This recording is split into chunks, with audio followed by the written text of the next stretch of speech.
18.5 mega electron volt ambao ni mtambo wa kibiashara. Unaweza ukatoa, yani kila run mara, yani 2 hour run, yani tukifanya matengenezo kwa masaa mawili tunaweza kupata dawa za wagonjwa 100 kwa mara moja. Kwa hiyo huu mtambo ni kwamba tunaweza kupeleka dawa Muhimbili private kwa mtu yote ambaye sasa anataka kuanzisha huduma za PET scan, anaweza kuanzisha. Sisi kama Ocean Road zote tunaweza kuziangalia, watoto na watu wazima, na dawa inayotoka hapa ndio ambayo inaenda kwenye huu mtambo wa PET scan ambao pia upo pale. Kwa hiyo tunazalisha pale, tunaenda wagonjwa tunawasubiri baada ya dawa kutengenezwa, tunawachoma dawa, tunaweka kwenye PET scan na wanapata huduma same day hapo. Kwa hiyo ni very advanced, na kwa sasa hivi hamna tena ile kwenda nje. Imeweza kuokoa pesa kwa sababu badala nauli, mtu wa kumsindikiza na gharama za matibabu ya kule, kila kitu kinafanyika hapa nyumbani. Asante Mheshimiwa. Mheshimiwa Rais, kwa kumalizia, naomba nikueleze kuhusiana na huu mtambo wa Electra. Huu umenunuliwa kwa shilingi bilioni 7, fedha ambazo ulizopetia wewe. Huu mtambo una uwezo wa kuskani ubongo wakati huo ukiuti. Kwa hiyo tunaongelea swala la upasuaji wa kutumia mionzi, tukiongelea radio surgery, huu mtambo ndio mtambo kabisa halisi wa kufanya hiyo. Kwa hiyo sisi na wenzetu hawa neurosurgery, upasuaji, unaweza kuona jinsi ambavyo tunacomplement. Mheshimiwa, naomba niishie hapo. Tunafanya mambo mengi sana, lakini kwa muktadha wa hii shughuli naomba niishie hapo. Tunakushukuru sana. Karibu Ocean Mheshimiwa. Nakushukuru daktari, na washukuru sana. Sasa niwape historia kidogo. Mwaka 2022 nadhani nilitembelea Ocean Road. Nikakuta hali ya Ocean Road. Nikakuta wagonjwa wanavyosafa. Hatuna dawa expensive, hawana uwezo. Kwa kweli ile hali ilinitoa machozi. Nikaondoka pale nikasema hii hospitali inahitaji kujengwa na kuwa hospitali leading hospital. Na ndio maana tukafanya juhudi za kutafuta hii mitambo mikubwa. Ombi langu kwenu kuitunza hii mitambo. Mmetaja wenyewe bei zake hapa, ni very expensive. Lakini hospitali yetu itategemewa within the region. Wengi watakuja hapa kupata hizo treatment. Wakijua tu tunafanya hivyo watakuja wapate treatment. Niwaombe sana, hii hospitali chukueni kama mtoto wenu, tunzeni mitambo, toweni huduma. Lakini jengine nimeambiwa wewe ndo mtaalamu peke yake wa hili dude hili. Sasa train wenzio, sababu hizo huduma pengine mbele Mungu akitupa uwezo tunaweza one of the zone tukanunua mwingine tukauweka. Lazima pato wataalamu wa kurun. Sawa? Kwa hiyo train wenzio ili waweze kutoa huduma. Tanzania ni kubwa hii. Hatuwezi wote nchi nzima tukategemea hapo peke yake. Kwa tunaweza tukachagua zone nyingine yenye watu wengi kama Lexon kwa mfano, tukalipeleka hilo lidude. Kwa lazima liwe na mtu kule wa kulihudumia. Kwa hiyo niwaombe sana, maradhi makubwa yanasambaa sasa hivi nchini kwetu. Kila unayemgusa anayo, hayachagui umri. Inasikitisha ukifika pale. Tumikieni wa Tanzania ndugu zangu. Wapeni matibabu, watumikieni kwa moyo mmoja. Na nyinyi mtapata fungu lenu kwa Mungu. Sisi tuna kichache sana cha kuwapa, lakini Mungu atawapa makubwa. Asanteni sana. Asante. Bado Mheshimiwa Rais anaendelea kutembelea mabanda hospitali za rufani za mikoa. Habari zenu? Nzuri Mheshimiwa Rais. Mheshimiwa Rais wa Jamhuri ya Muungano wa Tanzania Dr. Samia Suluhu Hassan. Nisema mbele yako naitwa Dr. Bryson Kiwelu, ni mganga mfawidhi wa hospitali ya rufaa ya mkoa Amana kwa niaba ya hospitali zote 28 za rufaa za mikoa Tanzania. Tumeambatana pamoja na watumishi kutoka hospitali ya rufaa ya mkoa Amana, Tumbi na Temeke. Hawa wote ni wawakilishi wa hizo hospitali za rufaa 28. Mheshimiwa Rais, awali ya yote kwa niaba ya watumishi wa sekta ya afya na hospitali za rufaa za mikoa na wananchi na wahudumia, tunaomba kushukuru kwa kazi njema na kubwa walioifanya katika sekta ya afya hapa nchini. Sisi ni mashahidi na mashuhuda yale ambayo yamefanyika katika sekta ya afya, na siku ya leo naomba nikuonyeshe yale ambayo yametendeka kwenye upande wa ajali, na hasa wale ambao ni wahanga wa ajali za kichwa na ubongo na mishipa ya fahamu. Mheshimiwa Rais, hapo awali kabla ya uwekezaji mkubwa uliofanya katika idara kwenye sekta ya miundombinu, vifaa tiba pamoja na watumishi wenye weledi, tulikuwa tunarufaa wagonjwa takriban 3,810 wa ajali za kichwa kwenda Muhimbili Orthopedic Institute au Kanda au hospitali zile za ambazo zina uwezo tulikuwa na CT scan za binafsi. Baada ya uwekezaji huo sasa, wagonjwa hawa wote hawaendi tena. Wakifika pale Amana au hospitali yote ya rufaa ya mkoa, wanaanzia kwenye vitengo vyetu vya dharura. Pale wanakuta vipimo hivi vya awali vinaweza kutusaidia kujua kwamba mgonjwa yupi anataka kufanyiwa huduma ya awali ya kwanza ya haraka kabla ya mwingine, na baada ya hapo tunawapeleka kwenye kipimo cha CT scan, ambapo zamani ilikuwa tunawastabilize, tunawapa rufaa. Sasa tunawapeleka kwenye CT scan kufanyiwa vipimo. Tunajua ni yupi ambaye tunaweza kumhudumia kwenye taasisi za rufaa ya mkoa na ni wapi wanaweza kwenda katika hospitali za kanda na ile ya taifa. Na kwa katika kipindi cha mwaka mmoja, kati ya wagonjwa 3,810, wagonjwa tuliopeleka Muhimbili Orthopedic Institute ni 1,700 tu. Wao wengine 2,000 walitibiwa katika hospitali za mikoa, na kati yao 1,193 walifanywa upasuaji wa kichwa. Utaweza kuona katika screen yetu pale. Mheshimiwa Rais, haya ni mapinduzi makubwa sana, kwa sababu sisi hospitali kwa tunatumia gharama kubwa sana kwenye mafuta, uwekezaji wa kuhakikisha kwamba vipuli vinapatikana vya magari na riski ya watumishi kutoka eneo moja kwenda jingine. Kwa sasa sisi tuna zile gharama zote za usafirishaji zimepungua, sababu wagonjwa wote tunawatibu pale. Lakini jamii hii lazimika kusafiri umbali mkubwa sana. Wanaacha familia zao, wanakaa, na sababu magonjwa ya kichwa wakiumia anaweza kutumia hata miezi 3 hospitali. Kwa hiyo familia inakaa mbali sana. Sasa hivi wale wengi, asilimia zaidi ya 80 tunawaretain hospitali za rufaa za mikoa. Kwa sababu ya mashine hizi unazoziona hapa, zile pale unaziona ni mashine za kushitua moyo endapo na umeme haufanyi kazi vizuri. Pia tuna hizo troli za dharura ambazo zinahakikisha kwamba huduma inapata mgonjwa pale alipo, tofauti na zamani ambapo alikuwa anachukua kifaa kimoja kimoja. Sasa mambo hayo ni marahisi sana.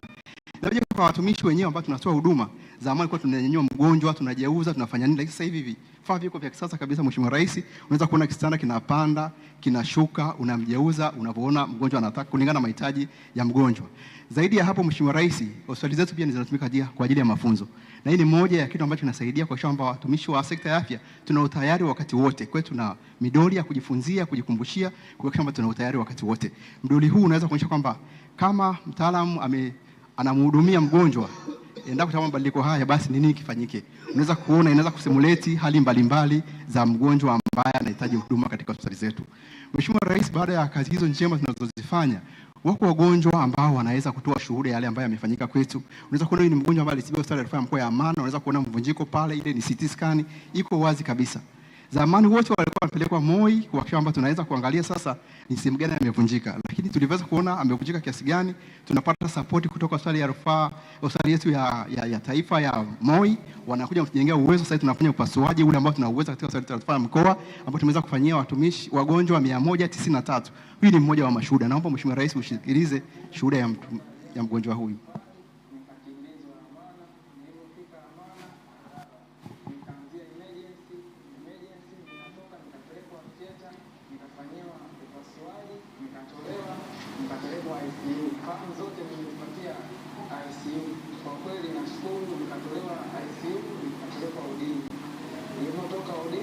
Nashukuru huduma zao madokta wote wa udini, na nashukuru mpaka sasa hivi naendelea vizuri, na leo tumekuja kwa ajili ya check-up. Kwa nashukuru huduma zote zilizofanywa mkoa mzima wa Amana na majibu yametoka vizuri. Mheshimiwa Rais, pongezi hizi ni za kwako, sio za kwetu, kwa sababu haya yote umeyafanya wewe. Pasipo uwekezaji ule uliofanya makini na uhakika, haya yote yasingetokea kwenye ngazi ya hospitali za rufaa za mikoa. Na sio za rufaa za mikoa, sisi ni wachezaji namba 5. Tuko katikati ya primary health care na tertiary.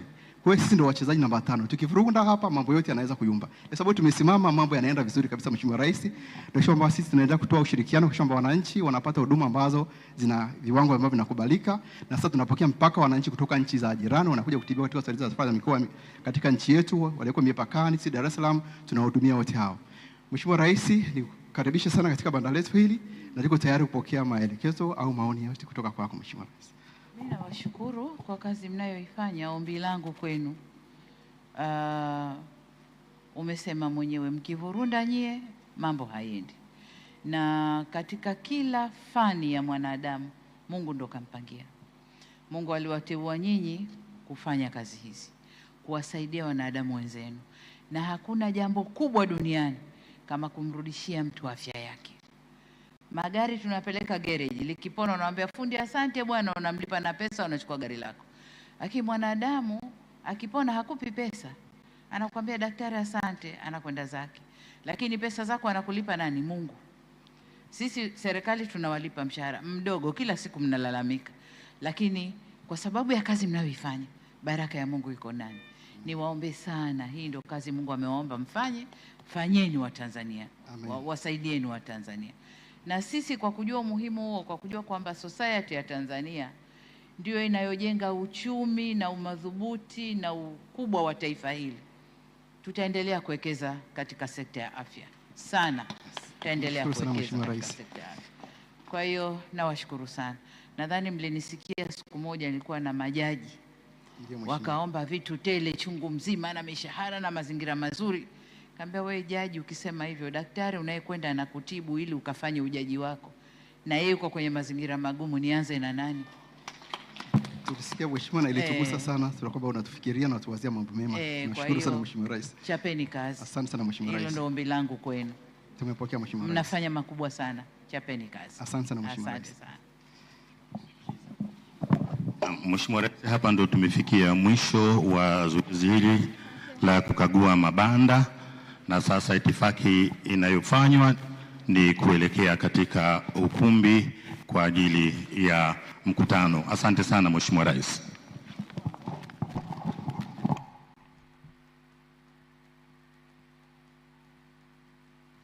Piga makofi kwa rais wetu.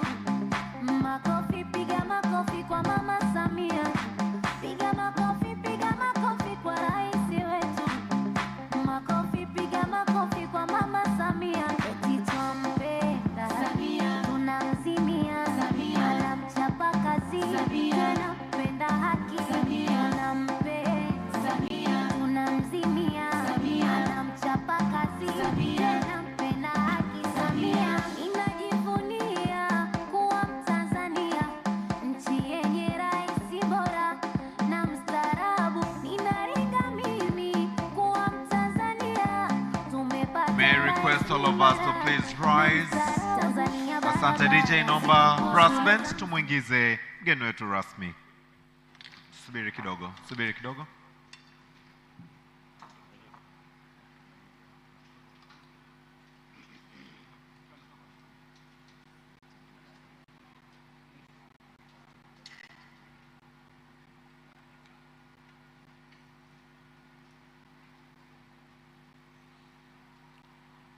Brass band.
Your Excellency, may I request you to kindly remain standing as we are led by the brass band for the Tanzania's national anthem and that of the East African community.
Can we all please clap our hands together as I request the guest of honor to kindly take your seats. Members of the high table and distinguished delegates, please take your seats.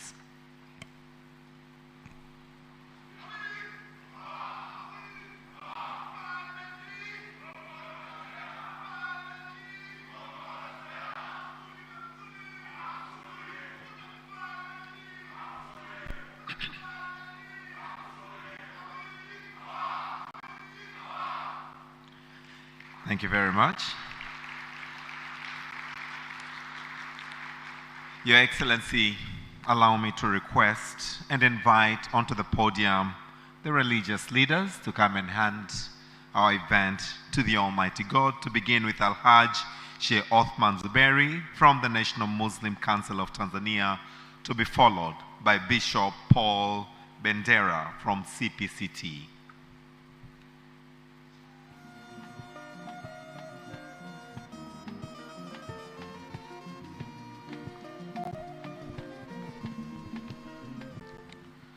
أعوذ بالله من الشيطان الرجيم بسم الله الرحمن الرحيم الحمد لله رب العالمين والصلاة والسلام على أشرف الأنبياء والمرسلين سيدنا محمد وعلى آله وصحبه أجمعين. Ewe Allah, Mola wa haki, uliyempweke usiye na mshirika, mwenye kukusudiwa kwa haja zote, ni zako shukrani kwa ujazo wa mbingu na ujazo wa ardhi na ujazo wa unachokitaka. Ewe Allah, tunakuomba afya njema katika miili yetu na akili zetu, na kusalimishwa na kila madhara hapa duniani na kesho akhira. Ewe Allah, tunakuomba kwa majina yako matukufu, Al-Hayyu, Al-Qayyum, As-Salam, Ash-Shafi, Al-Kafi, Al-Muafi, tuhifadhi taifa letu na maradhi yote mabaya na ya milipuko, hata maradhi ya wasiwasi, hata pia wasiwasi huu uliozuka wa kupotea nyeti eti za wanaume kwa kuguswa mabega. Tuepushie wasiwasi huo, na waliouzua unawajua, tunakuomba ya Allah uwadhibiti. Waponye ewe Allah wagonjwa wetu wote kutokana na maradhi yanayowasumbua. Ewe Allah, tunakuomba waongezee waganga na wauguzi wetu ujuzi na umahiri katika tiba na huduma wanazozitoa kwa wagonjwa wetu, na wafikie katika kuwaponya. Ewe Allah uliyemweza, tunamuweka rais wetu kipenzi, mama yetu Dr. Samia Suluhu Hassan mikononi mwako. Mlinde na umhifadhi na kila shari na ubaya. Mzidishie hikma na maarifa ya kuliongoza taifa letu kwa mafanikio. Ewe Allah, tunakuomba uidumishe amani ya taifa letu, na ulihifadhi taifa hili na kila aina ya maadui wa ndani na wa nje, hata liendelee kustawi katika nyanja zote, kama ambavyo tunakuomba salama na amani ya dunia nzima. Wa sallallahu wa sallama ala sayyidina Muhammadin wa ala alihi wa sahbihi ajma'in. Amin, amin, amin, walhamdulillahi rabbil alamin.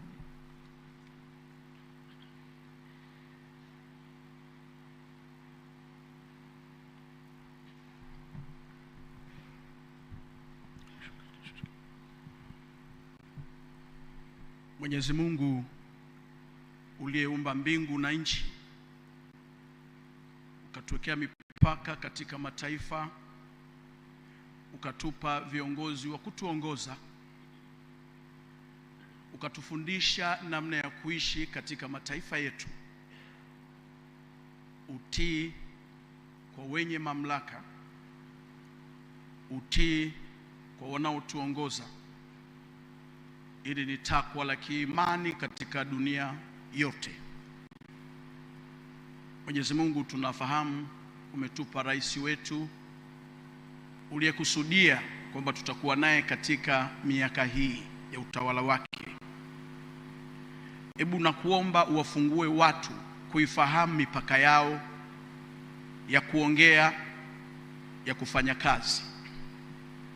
Umtuze rais wetu na wasaidizi wake wote, walinde wanaomsaidia kumshauri, ili awapate wateule na wasaidizi wa kuifanya hii kazi katika Jamhuri ya Muungano wa taifa letu la Tanzania. Umtunze, lakini umtunze na watoto wake na familia yake. Tunaomba amani katika taifa letu lizidi kuwa na amani, na sisi wa Tanzania tuzidi kudumisha amani.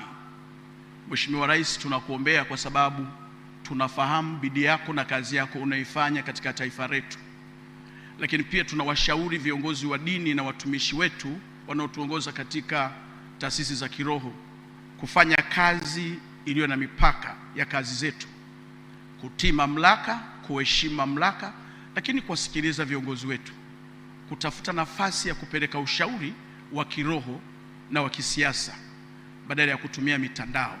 Tunaombea wakuu wetu wa mikoa, mawaziri wetu na waziri wetu wa Wizara ya Afya na wageni wote waliofika katika ukumbi huu. Mwenyezi Mungu tunaomba uwarini na kututunza, lakini zaidi ya yote uboreshe miradi katika taifa letu. Kwa jina la Baba, Mwana na Roho Mtakatifu. Amen.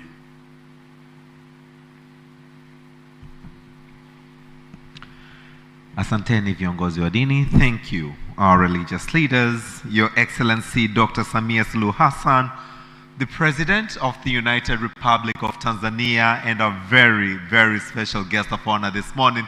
Can we all join our hands together in gratitude to really thank her for making time to be with us this morning? Allow me to also recognize the presence of Honorable Mohamed Omar Mchengera, the Minister for Health of the United Republic of Tanzania. We are also delighted to have Professor Tariq Khan, President of the World Federation of Neurosurgical Societies. If you can please rise, let's put our hands together for him. Thank you very much. We are honored to have with us this morning Honorable Albert Chalamila, the Dar es Salaam Regional Commissioner. A big round of applause to him. Your Excellency, we also have Honorable Dr. Johannes Lokumai, Chairman of the Permanent Parliamentary Committee of Health and HIV and AIDS. Thank you very much.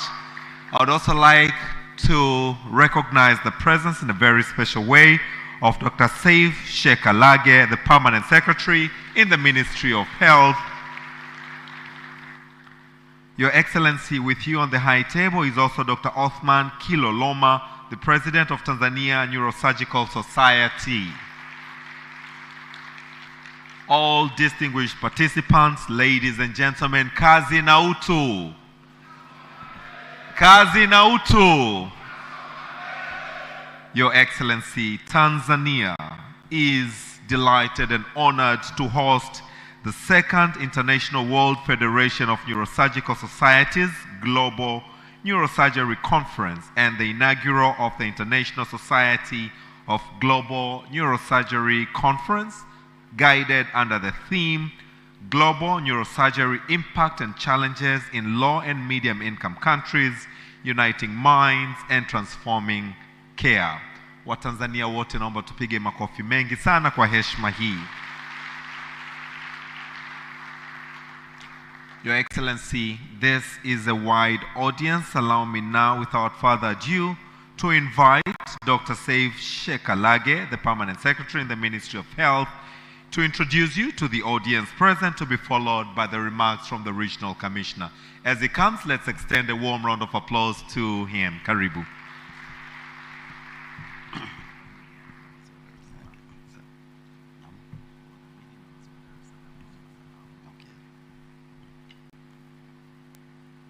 Your Excellency, Dr. Samia Suluhu Hassan, the President of the United Republic of Tanzania, Honorable Minister, distinguished leaders, esteemed guests, ladies and gentlemen,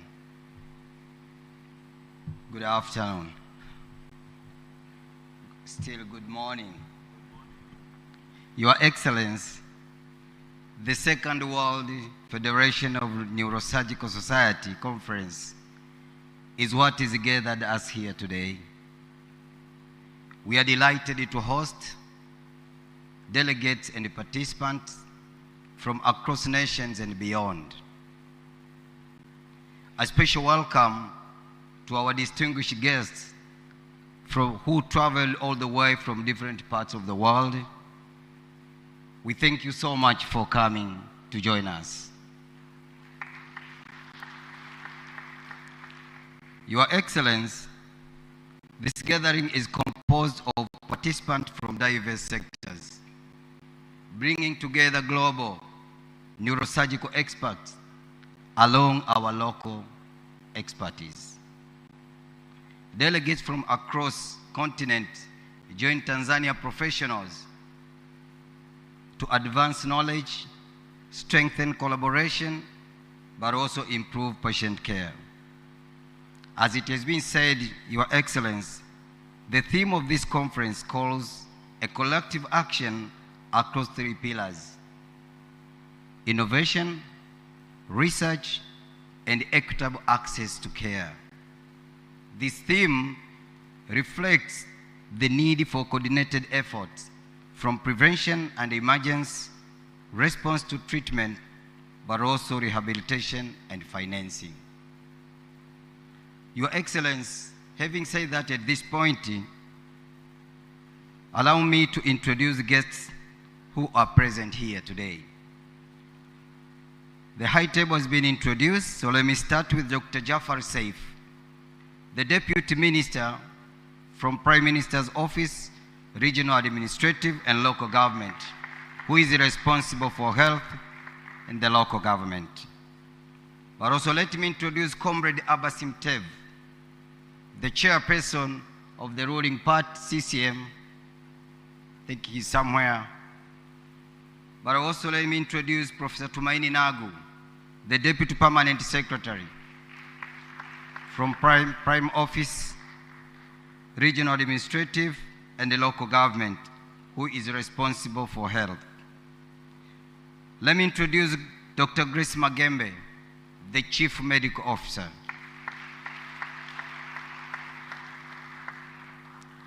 I would like you to recognize the presence of Abdul Rajabu Mhinte, Regional Administrative Secretary from Dar es Salaam. I would like you also to recognize the presence of the religious leaders who have just prayed for us. But I also like to recognize the presence of Mzee Salimu Matimbwa, who is the chairperson. He is there, Your Excellency, who is the chairman wa Baraza la Wazee wa Dar es Salaam, but he's also here kwa niaba ya wazee wote. But I also like to recognize the presence of our stakeholders, wadau, Mzee Azim Deuji. But we do also have our representative from World Health Organization, Dr. Alex. Your Excellency, other stakeholders will be introduced by the President of Neurosurgeon Tanzania. So allow me now at this point to recognize few people who spearheaded this conference to be held here in Tanzania. In a special way, Professor K.B. Park,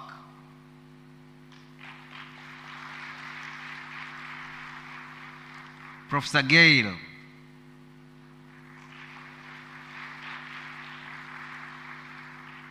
and Dr. Hamis Shaban.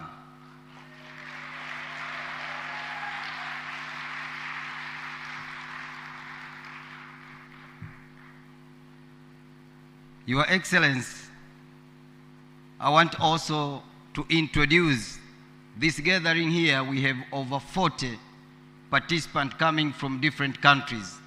I mean coming from different 40 countries in the world. And in this regard, please, I'll just be naming the names of the countries. Just get seated. When I finish, then I'll kindly ask you to rise so that Her Excellency will appreciate your presence here. So we are honored to have delegates from United States of America, Colombia, Argentina, United Kingdom, France, Netherlands, Germany, Qatar, Indonesia, Malaysia, Norway, Russia, Pakistan. But also we do have from Algeria, South Africa, Namibia, Guinea-Bissau, Nigeria, Ethiopia. And we also have from Benin, Ghana, Sierra Leone, Malawi, Zambia, Uganda, Kenya, Cameroon, and Gambia. Now I can kindly ask you, can you rise up so Her Excellency will appreciate your presence here.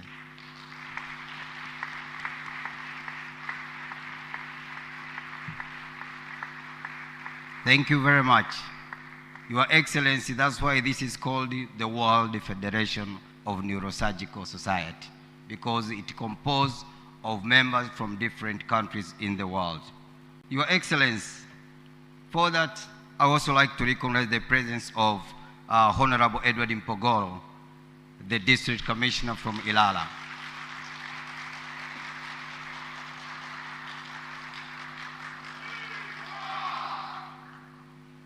Your Excellency, now comes a moment to introduce a huge crowd in the room. Your Excellency, again, nitaomba hapa kwa sababu tunawatambulisha Watanzania wenzetu. Mtasimama, nitatambulisha, baada ya kumaliza tutasimama wote baadaye.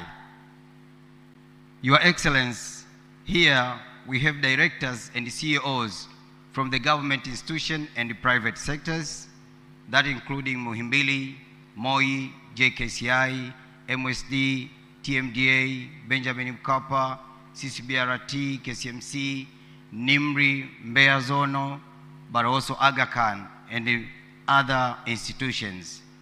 But we do also have senior government officials from different ministries. We have from the Prime Minister Office, Regional Administrative and Local Government. We do have medical officers in charge from our regional referral hospitals. We have regional medical officers, district medical officers, professionals, doctors, nurses, but we do also have a vast of health task force from all over the country that have come here to attend this conference. But we do have also students and lecturers from the universities and colleges from different parts of this country. But we also do have journalists and the artists and the ushers. For now, I will not ask you to stand. You will stand when I finish, and I'll tell you what to do. Your Excellency, allow me now to conclude by introducing two special groups. The first group, these are the motorcyclists, Boda Boda, aka Boda Boda.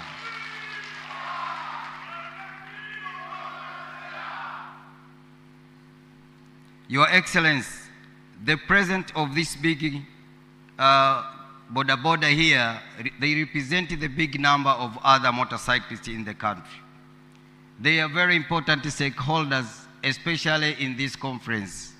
Your Excellency, you will hear more from the president of the Neurosurgery in Tanzania. He is going to speak about why we are here. But we have been with them from first day when we had a charity walk with the theme, Vaa helmeti, ubongo hauna spare. So they are here as ambassadors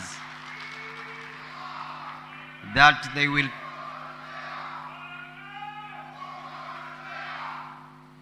Thank you very much. Second recognition, Your Excellency, the presence of 37 neurosurgeon specialists in Tanzania who have made us gathered here today. Your Excellency, these have been trained through SAMIA scholarship.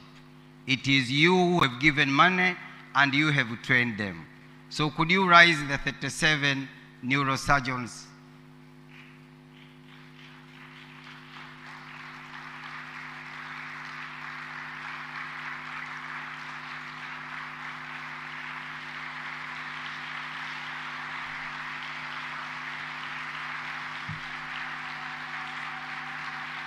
Thank you, thank you.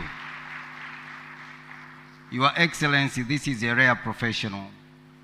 Most of the people who are trained in this area, some of them, they don't come back in their country. They remain there because they are highly paid. For them being trained and coming back here, that shows patriotism. Thank you very much for coming back. But Your Excellency, among the 37, I would like to ask the 7 female neurosurgeons to stand.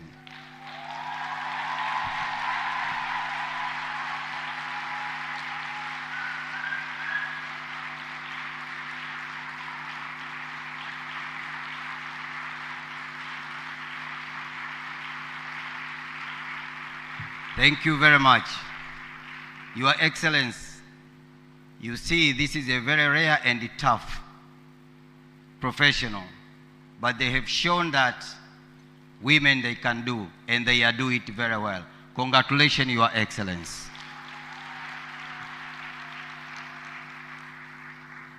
Your Excellency, finally, and I ask here, niongee kwa Kiswahili, niombe sasa wale wafanyakazi wote wa sekta ya afya walioko hapa, naomba tusimame kwa pamoja.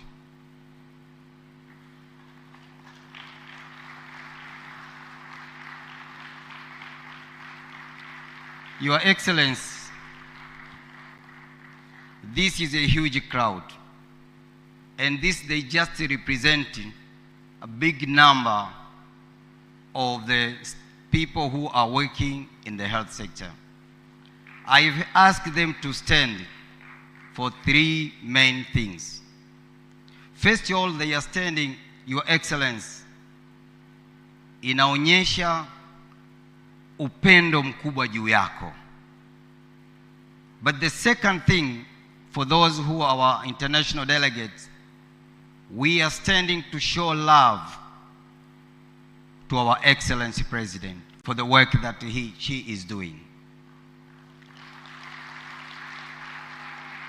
But also, we are standing to show an appreciation of what you have done to the sector. What you have just seen all being shown in those booths, those is just 2% of what you have done. In order to show you what you have done in the health sector in this country, we need maybe a month, Your Excellency, to take you in different places. But the third thing, we want to thank you so much because you have improved the environment that we are working. We are proud, we are working, you have seen.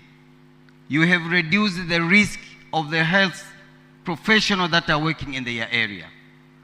This is to show we thank you so very much. And Your Excellency, the last thing I want to ask them, tupige makofi mengi sana kuonyesha kwamba tunampenda sana Mheshimiwa Rais.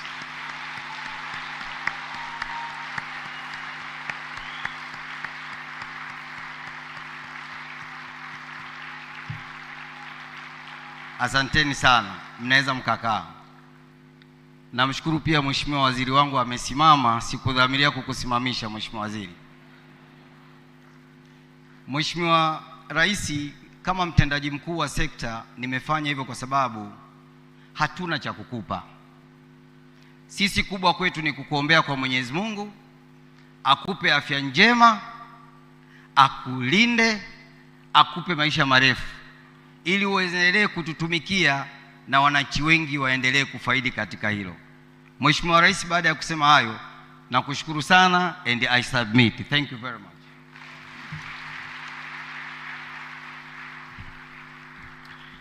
Thank you very much. Our Permanent Secretary in the Ministry of Health, Dr. Saif Shekalage, for your introductory remarks. Your Excellency, allow me now to bring onto the podium Honorable Albert Chalamila, the Dar es Salaam Regional Commissioner, to usher and welcome us into the Dar es Salaam region, to be followed by entertainment by Kibati all the way from Zanzibar. Please get set. As he comes, the Regional Commissioner, let's extend a warm welcome to him. Karibu sana Mheshimiwa.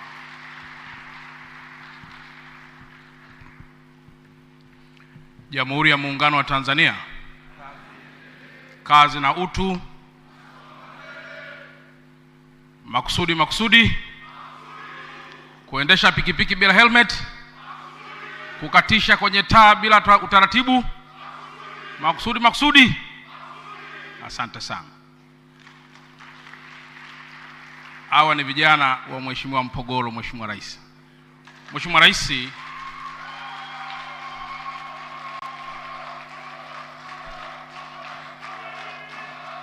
asante sana. Mheshimiwa Rais, kuna kundi halijatambulishwa, naomba nitumie nafasi hii kuwatambulisha kamati ya usalama ya mkoa wa Dar es Salaam.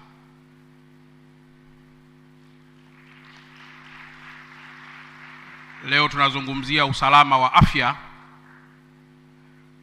unaolindwa na madaktari, lakini pia tuna usalama mwingine sasa wa taifa katika perspective nyingine uko chini ya hawa wazee hapa. Mheshimiwa Rais, kwanza nitumie nafasi hii kukaribisha sana katika mkoa wetu wa Dar es Salaam, na tunaiona fahari kubwa. In fact, we feel honored to be with you this morning, na tunafarijika sana kuwa na wewe kwa sababu tumeona kwa muda mwingi umekuwa na kazi na majukumu makubwa sana taifa letu. Naomba kwa dhati ya moyo tumpigie makofi sana Mheshimiwa Rais kwa kazi kubwa. Lakini pili, Mheshimiwa Rais, ninayo heshima kukueleza kuwa mkoa wetu wa Dar es Salaam upo salama sana, na ndio maana tumekuwa na confidence yote kuwapokea wageni ambao wametoka katika mataifa yote, na tunakuthibitishia kwamba watarudi kwao wakiwa salama, na yale yote ambayo wamekuja nayo hapa tutayapokea na kuyafanyia kazi. Lakini jambo la tatu, Mheshimiwa Rais, kabla sijaeleza mambo mengineyo, nitumie nafasi kumshukuru sana Mheshimiwa Waziri wetu wa Afya. Mheshimiwa Waziri wa Afya alishawahi kuwa waziri wetu wa TAMISEMI, na labda nieleze kisa kidogo sana Mheshimiwa Rais kwa muda wa nusu dakika tu. Mheshimiwa Rais, siku moja tumefanya ziara na wakuu wa wilaya kwenye moja ya mitaa yetu hapa Dar es Salaam. Wale wananchi walikuwa na kilio kikubwa sana cha barabara pamoja na ukosefu wa kituo cha afya au zahanati. Mheshimiwa Rais, walitokea kina mama ambao walivaa nguo kudhihirisha kwamba wao ni wajawazito, na wakimaanisha kwamba kutokana na ubovu wa barabara na kukosekana kwa kituo cha afya wako hatarini kuweza kujifungua pasipo hata wao kutarajia. Mheshimiwa Rais, walipiga kelele sana, na kwa kweli tungelikuwa tuko kawaida wangeweza hata kutupiga, lakini kilio chao wakasema achana barabara, tunaomba kituo cha afya. Mheshimiwa Rais, ilibidi nimpigie simu Mheshimiwa Mchengerwa. Wakati huo huo akatoa maelekezo kwamba Mheshimiwa Rais ameelekeza nilete fedha katika kituo cha afya Saranga pale Ubungo. Mheshimiwa Rais, baada ya kuwapelekea fedha, wananchi walipiga makofi wakafarijika sana kwa upendo wako mkubwa, na ambao naomba ninyi wote pia tumpigie tena makofi na Mheshimiwa Rais kwa upendo huo. Lakini Mheshimiwa Rais, message yangu kubwa ambayo nilieleza kwao, niliwaeleza maneno yafuatayo kwamba tunaweza tukalalamika sana sisi watu wa Dar es Salaam, na pengine malalamiko yetu akawa sawasawa na mwananchi wa Kigoma, wa Rukwa au Katavi, lakini ukweli usiopingika kwamba sisi Dar es Salaam unaweza kulalamika hauna kituo cha afya, lakini kilomita 5 tu kukaa kuna hospitali kubwa na madaktari bingwa. Unaweza kulalamika kwamba hauna kituo cha afya, lakini kilomita 10 tu kukaa tayari kuna hospitali kubwa na madaktari bingwa na vifaa vya kisasa. Na nikawaambia ni vizuri tukajilinganisha na wenzetu wa mikoa mingine kabla hatujapaza sauti ya malalamiko haya makubwa. Mheshimiwa Rais, nihitimishe kauli hii kwa yafuatayo. Moja, tunakuthibitishia kwamba Dar es Salaam umefanya kazi kubwa sana kwenye sekta afya.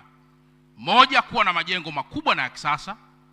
Mbili, kuwa na human resource ambayo iko well trained. Lakini tatu, kuwa na facility hizi za kiafya ambazo mahali popote katika mkoa wetu unaweza usizione kirahisi. Na katika hili naomba ndugu zangu wa Dar es Salaam tumpige tena makofi mengi sana Mheshimiwa Rais kwa kazi hiyo kubwa. Wakati tunapita kwenye mabanda, Mheshimiwa Rais, umeona wanataja vifaa kama PET CT scan ambayo tukuwa nayo sisi hapa Dar es Salaam. Lakini leo Watanzania wanapata huduma hiyo kutokana na kifaa hicho kikubwa kilichofungwa kwa zaidi ya bilioni 18. Kwa hiyo tunaweza tukalalamika sana, lakini kwa Dar es Salaam itoshe kusema tuna appreciate sana kazi zote ambazo umezifanya, na tutaendelea kueleza Watanzania kuhusu madhubuti na uhodari mkubwa wa uongozi wako katika sekta afya. Baada ya kusema hayo, Mheshimiwa Rais, nakushukuru sana na asanteni sana kwa kunisikiliza.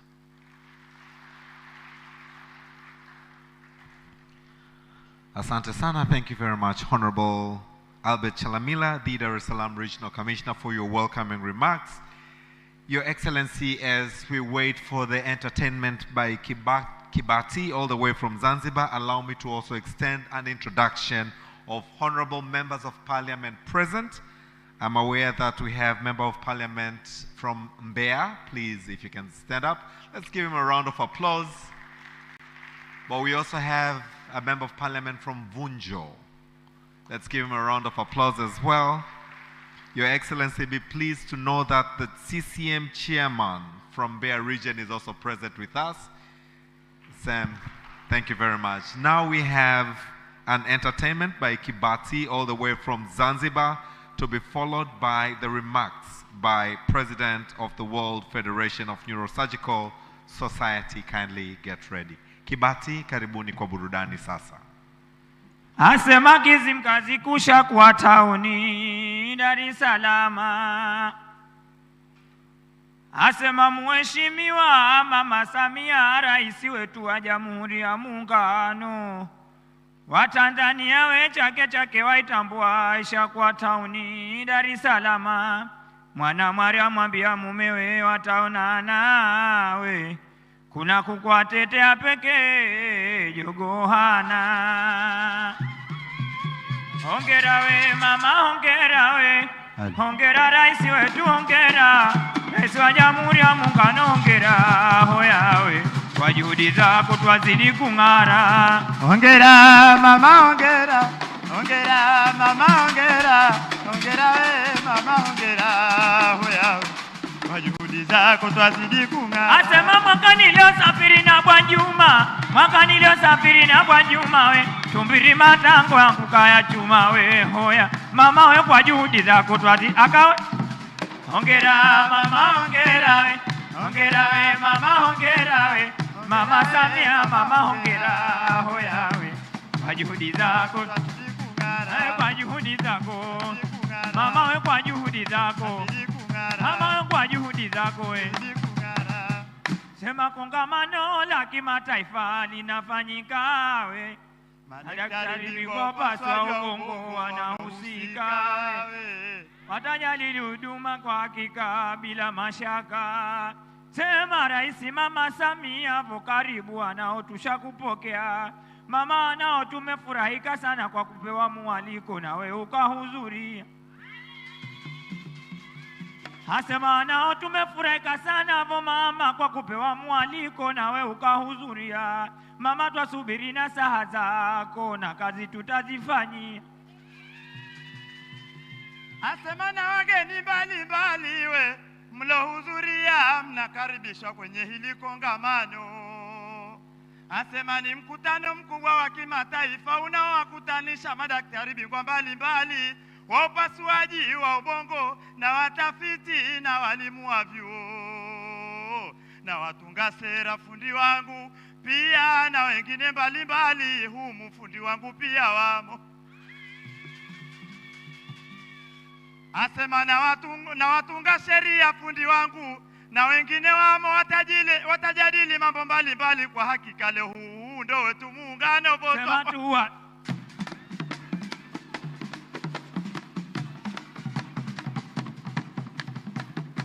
asema lo nuna na nune voto afurahika we.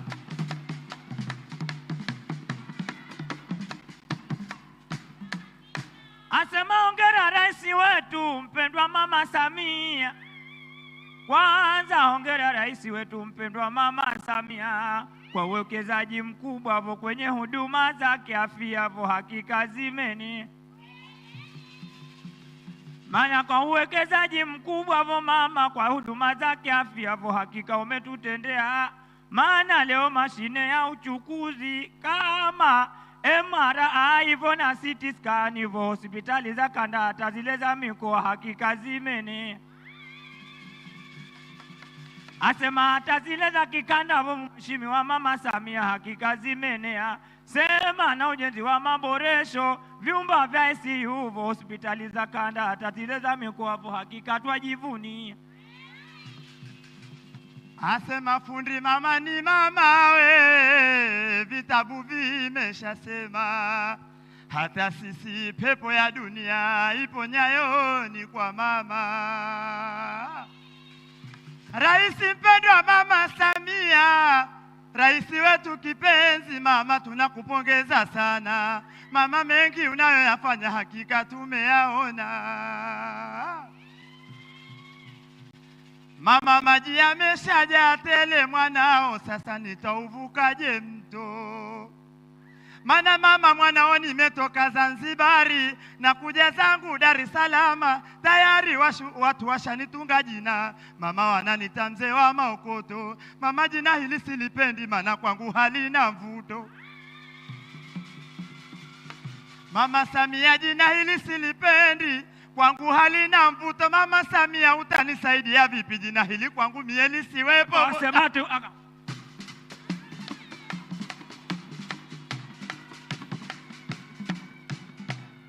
Waziri wetu kipenzi Baba Mohamed Omari Mchengerwa, baba hakika tunakukubali. Waziri wetu kipenzi Baba Mohamed Omari Mchengerwa, hakika tunakukubali. Baba, we ni kiongozi hodari, hakika ni mashuhuri. Baba, Mungu kakunyima upole tu, lakini kakupa ujasiri. Asema kuna na katibu wake naye tunampongeza. Maana kuna na katibu wake naye tunampongeza. Maana asifika Tanzania mpaka Uingereza, kwenye jambo la kutunza hakika anaongoza. Basi sherehewe leo twasherekea, viongozi wetu hapo vitini wantuliawe. Hongera viongozi wote twawatolea. Asema we sherehewe leo twasherekea, viongozi wetu hapo vitini wametuliawe. Hongera viongozi wote twawatolea. Asema wawapiwe, wawapi viongozi wetu waje hapa tufurahike nao. Wawapiwe, wapi viongozi wetu waje hapa tufurahike nao. Asema baba Tariki, simama nawe uje hapa uwanjani. Baba Usumani, simama nawe uje hapa uwanjani. Wageni wetu mbali mbali nanyi muje hapa uwanjani. Waliosema haya leo mbona leo yamekuwa eti muje hapa we. Furahike nao. Hema waje hapa we. Furahike nao. Hema waje hapa we. Furahike Ewe nao. mama huyo we. Mama huyo mama huyo mama. Mama Samia we. Mama huyo mama huyo mama. Hema rais wetu we. Mama huyo mama Samia we. Mama huyo mama. Tunakupenda sana we. Mama huyo mama. Haya mnapendeza wakubwa wetu kukaa pamoja vitini. Hongera ujumbe wetu pokeni. Sema mheshimiwa Mama Samia, itizame kanzu yangu jinsi ilivyonyoka. Sema mheshimiwa Mama Samia we, mie mwanao nisemevo kabla sijaondoka. Itizame kanzu yangu jinsi ilivyonyoka. Maana kanzu yangu mama, ukitizama mifukoni kwa hakika ina mashaka. Maana naipeleka viwanda vidogo vidogo vya Amani kuishona hawetaka. Mama naipeleka JKT kuishona hawetaka. Na wauliza kwa nini, akanambia kanzu yako hatuishoni maana ina mashaka. Sema na wauliza kwa nini, akanambia kanzu yako hatuishoni hivyo maana ina mashaka. Mama mie mwanao leo nimefurahika vo. Mama nilipokuona anajua kanzu yangu mashaka yataondoka. Mama nilipokuona najua kanzu yangu mashaka itaondoka. Basi mama nitakapokuja hapo unipe shindano na uziteshona mwenye nyumbani nikipumzika. Ujumbe wetu upoke. Asema mnapendeza wakubwa wetu kukaa pamoja vitini. Hongera ujumbe wetu upokeni. Asema mnapendeza wakubwa wetu kukaa pamoja vitini. Hongera wewe ujumbe wetu upokeni. Asema mnapendeza wakubwa wetu kukaa pamoja. A big round of applause, ladies and gentlemen. Performance by Kibati. Naomba kiongozi wa Kibati aje hapa aweze kumshikwa mkono na naomba upande hapa mbele. Naomba tuwapigie makofi tena Kibati. All the way from Zanzibar, spicing up this very important conference. Thank you so much. Tunawashukuru sana. Can we kindly take our seats? Your Excellency, allow me now to bring onto the podium Professor Tariq.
Shared vision. We are here today to discuss global neurosurgery, but in reality what we are discussing is something far deeper. We are discussing equity, we are discussing access, and ultimately we are discussing the value we place on human life. Across low and middle income countries, neurosurgical conditions such as traumatic brain injury, stroke, hydrocephalus, and tumors are among the leading causes of death and disability, and this too of young people. Yet for millions of people across, access to even the most basic neurosurgical care remains out of reach. It is estimated that over 5 billion people globally lack access to safe and timely surgical care, and in many countries there is less than one neurosurgeon for an entire population of millions. But beyond these statistics are human stories. Across the world, we see young patients with traumatic brain injuries being transported from one facility to another, often losing precious hours, sometimes their lives, because definitive care is not immediately available. In many places, health systems continue to operate under immense strain. Access to neurosurgical care outside major urban centers is extremely limited, leaving entire populations vulnerable. Across Africa, there are regions where specialized neurosurgical services simply do not exist, and conditions that are treatable elsewhere become fatal realities. These are not isolated challenges, they are symptoms of deeper systemic gaps, and they reflect not only disparities in healthcare, but disparities in opportunity, in prioritization, and in global attention. If we are to change this reality, we must begin with policy, because policy is where priorities are defined, where resources are allocated, and where systems are built. Neurosurgery cannot remain on the margins of national health agendas. It must be integrated into broader frameworks, into universal health coverage, into emergency and critical care systems, and into national surgical plans. We have seen encouraging examples where efforts to integrate surgical data systems and registries have demonstrated how evidence and guide decision making and improve outcomes. Here in Tanzania, we are witnessing important progress in strengthening training, infrastructure, and national coordination, efforts that are both commendable and essential for long-term sustainability. Yet one of the most critical gaps globally remain the lack of recognition of traumatic brain injury as a notifiable and chronic condition. This is not merely a technical classification, it is a powerful policy tool, because what is not counted is not prioritized. Recognizing traumatic brain injury as a notifiable and chronic condition would enable countries to generate reliable data, allocate resources effectively, and plan for long-term care and rehabilitation. It would bring visibility to condition that has remained far too long under-recognized despite its enormous burden, especially affecting young people. But policy alone is not enough. Progress in global neurosurgery has always been driven by partnerships, No single country, institution, or organization can address these challenges in isolation. What we are witnessing today is a shift from fragmented mission-based efforts to coordinated system-building collaborations. In Sierra Leone, partnership began between government and international collaborators that helped establish training programs and strengthening neurosurgical capacity. Tanzania, the very structure of this conference, its integration of workshops, public awareness campaigns, and outreach initiatives demonstrates how local leadership supported by global collaboration can create meaningful and sustainable impact. The lesson is clear. Partnerships must evolve. They must move beyond short-term interventions towards long-term co-owned systems that are locally led and globally supported. And despite these challenges we face, there is progress, real measurable progress across LMICs. Neurosurgical training programs are expanding, national societies are becoming stronger, research collaboration is growing. So these examples remind us that change is possible not through isolated efforts but through coordinated system-level approaches. At the same time, we must remain honest about the challenges that persist. Workforce shortages continue to limit access, and many trained professionals migrate in search of better opportunities.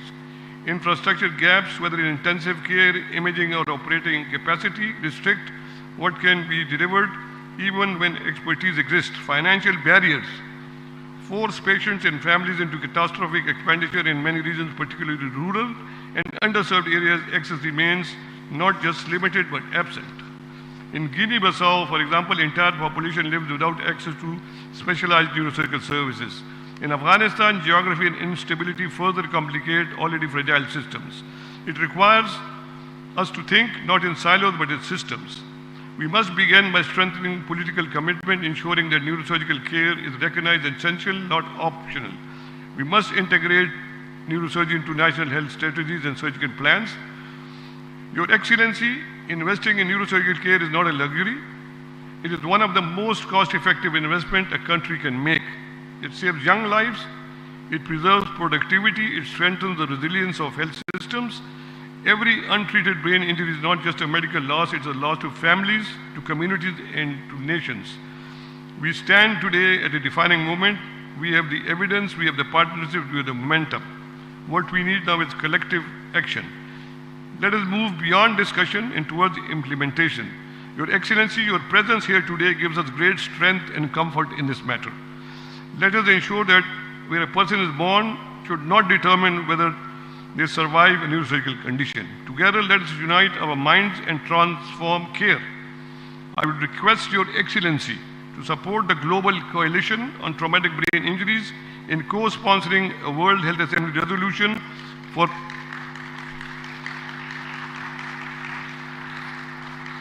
making traumatic brain injury a notifiable and chronic condition. Pakistan, Indonesia, Turkey, Italy are already supporting this resolution. We have a large event on the sidelines of the World Health Assembly in Geneva on 17th May and request the Minister of Health of Tanzania to attend and support that event and the resolution. And I would request the WHO regional office also to be there and help us in this important work. Asanta, thank you.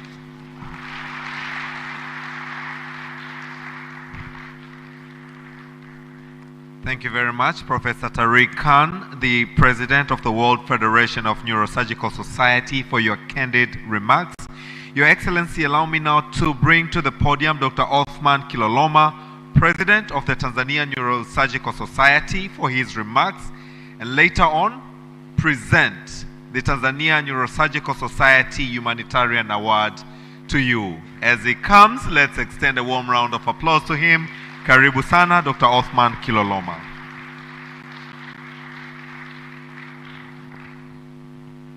Your Excellency, President of United Republic of Tanzania, honorable ministers, distinguished guests, esteemed colleague, ladies and gentlemen, good afternoon.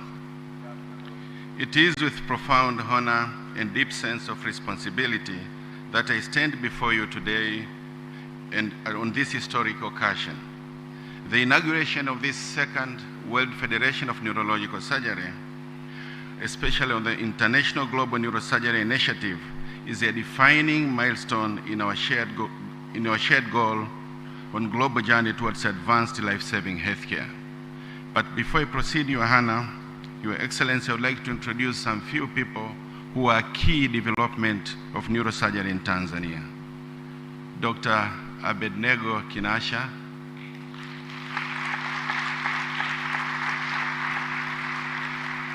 Professor Joseph Kahamba,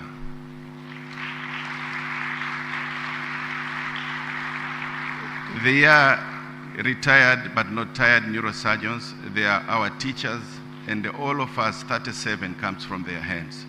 But on a special way, as you understand, we as neurosurgeons, we cannot only study in Tanzania, we have to go outside. So today we have one of my teachers who was a nucleus for neurosurgical training in Tanzania. He was in South Africa, Dr. John Ouma. He is the head of neurosurgery in South Africa. He's a lecturer at University of Witwatersrand, and he taught me and Dr. Ruta. Thank you. Thank you very much, Dr. Ouma. And thank you very much. Your Excellency, your presence here today reflects a leadership that understands a simple but powerful truth. The health of a nation is the wealth of a nation. Today, we are not merely opening a second WFNS Global Neurosurgery Conference, we are opening a future where survival is not determined by geography or distance, and where hope is not limited by access. Your Excellency, this second WFNS International Global Conference was preceded by 3 key pre-conference activities. The first activities which we did was hands-on neurosurgical camps, which was designed to enhance your practical skills and provide direct surgical training experience.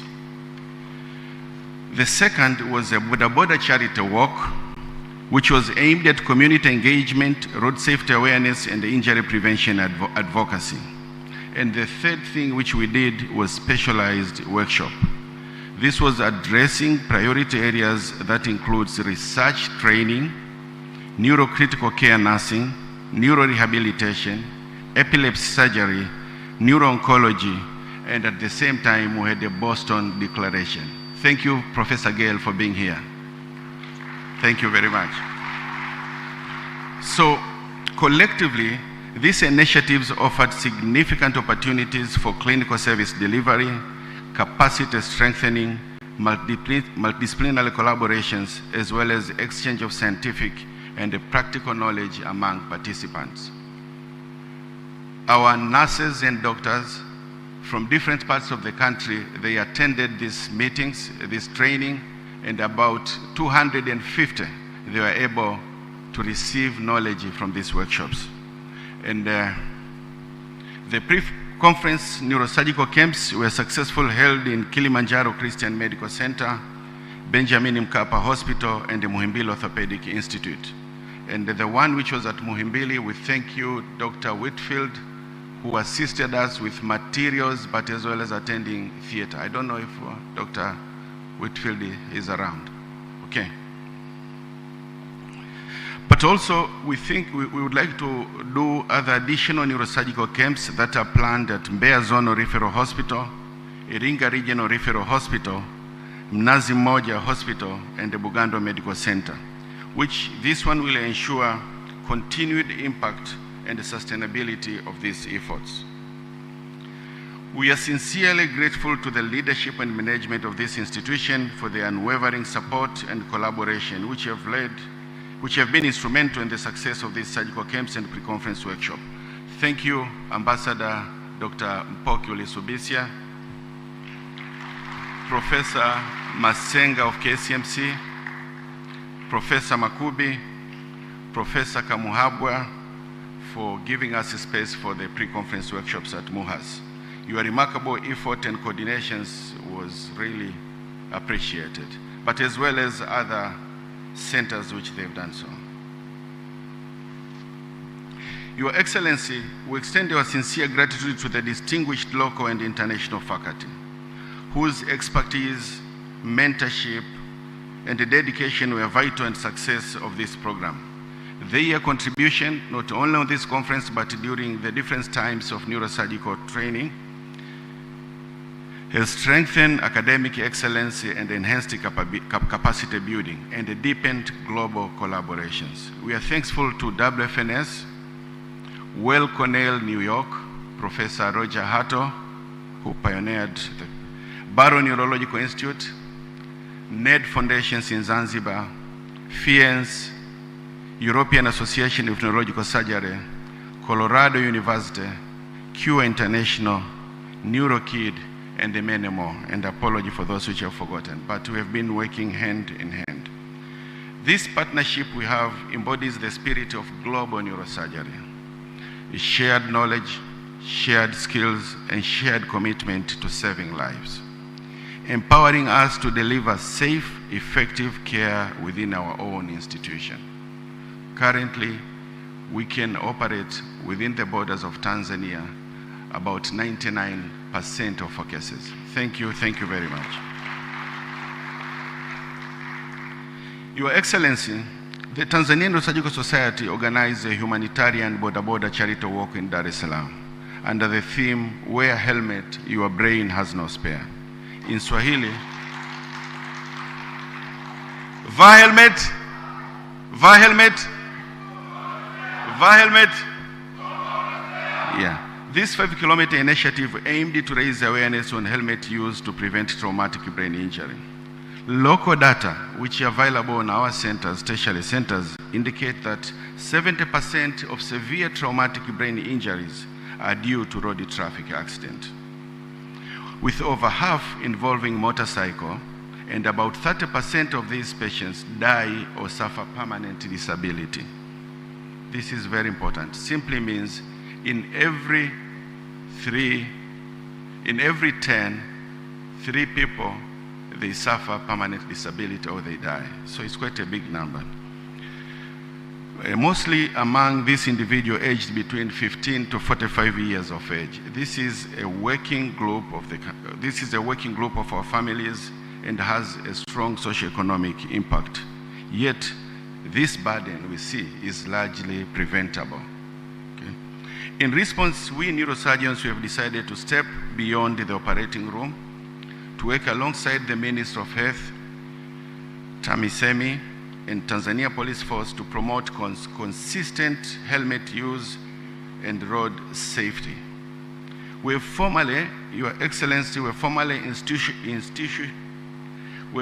registered this charity walk, and this initiative will be done annually. It will be an annual event every year, second week of April. We will go out of theater, take out our theater boots, and walk on the street with our border colleague to let them wear a helmet. Thank you very much, and thank you.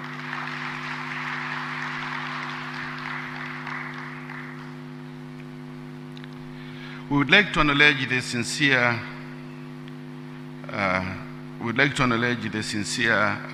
support we received from the government of Tanzania on multiple ways, especially through the leadership of Your Excellency President Samia Suluhu Hassan for continued commitment to strengthening the health sector and improving road safety through sustained investment in health system infrastructure, expansion of diagnostic and critical care services. For those, our guests who have been here in Tanzania, 10 years ago, we had few CT scan and MRI. Somebody has to travel 1,000 kilometers to follow a CT scan in Dar es Salaam. I was even on my history at the time operated with Professor Benego Kinasha, 1994 as a medical student assisting, where the tumor had to be localized clinically. Just you localize clinically and then you go and open up the head. And I wonder that courage, we were able to reach, the tumor was there, despite there was no CT scan. But currently, there is a CT scan everywhere, at the regional doorstep and MRI everywhere in this country. And it's the largest investment,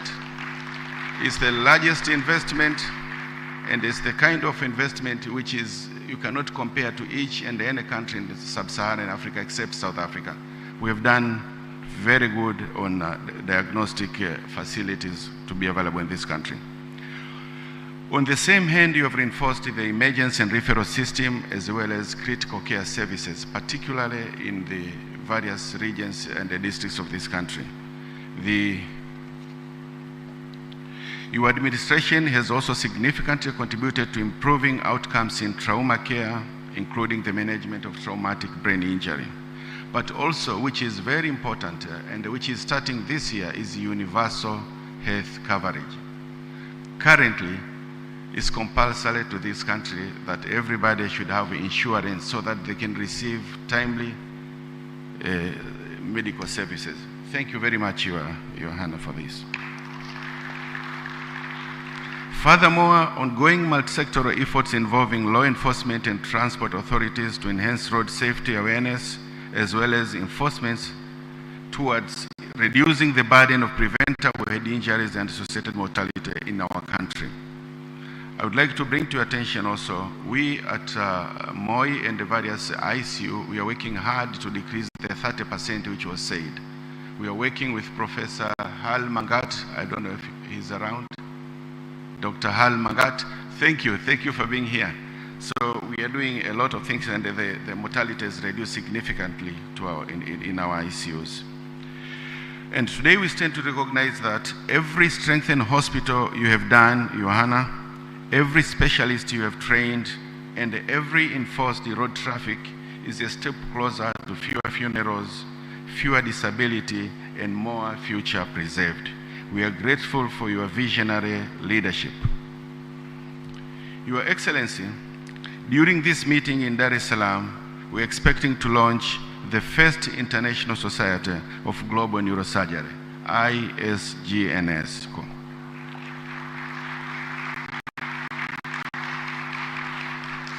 It's a global collaboration for equitable neurosurgery with the main aim of advancing safe, timely, and affordable neurosurgical care through education, research, and advocacy worldwide. So it's something which will be happening here in Tanzania for the first time, then spread to all of the low and middle income countries. As the great physician Hippocrates once said, wherever the art of medicine is loved, there is also a love of humanity. So thank you very much for establishment of this and for your love to humanity.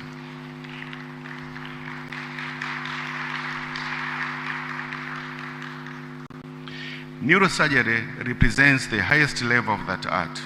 It is where science meets courage and where every decision carries the weight of a human life, a family hope, and a national potential.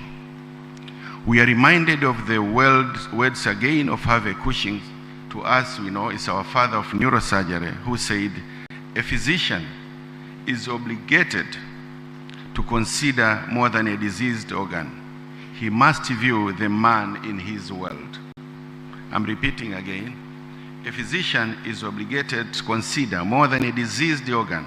He must view the man in his world. Okay? So it's not only staying in theater, operating in theater, and forget what's happening in community, forgetting what's happening in other people's theaters and hospital. So this ICGNS will be a tool to look at what the global neurosurgery is developing. And indeed, today inaugurations of this meeting and the launch of ISGNS conference reflects that philosophy. We are not just treating condition, we are restoring lives, protecting futures, and strengthening families. Your Excellency, for many years, the absence of accessible neurosurgical care has forced our people to seek treatment far from home, as you are aware of it. But today we declare with confidence, the era of limitation is over. The era of possibility has begun.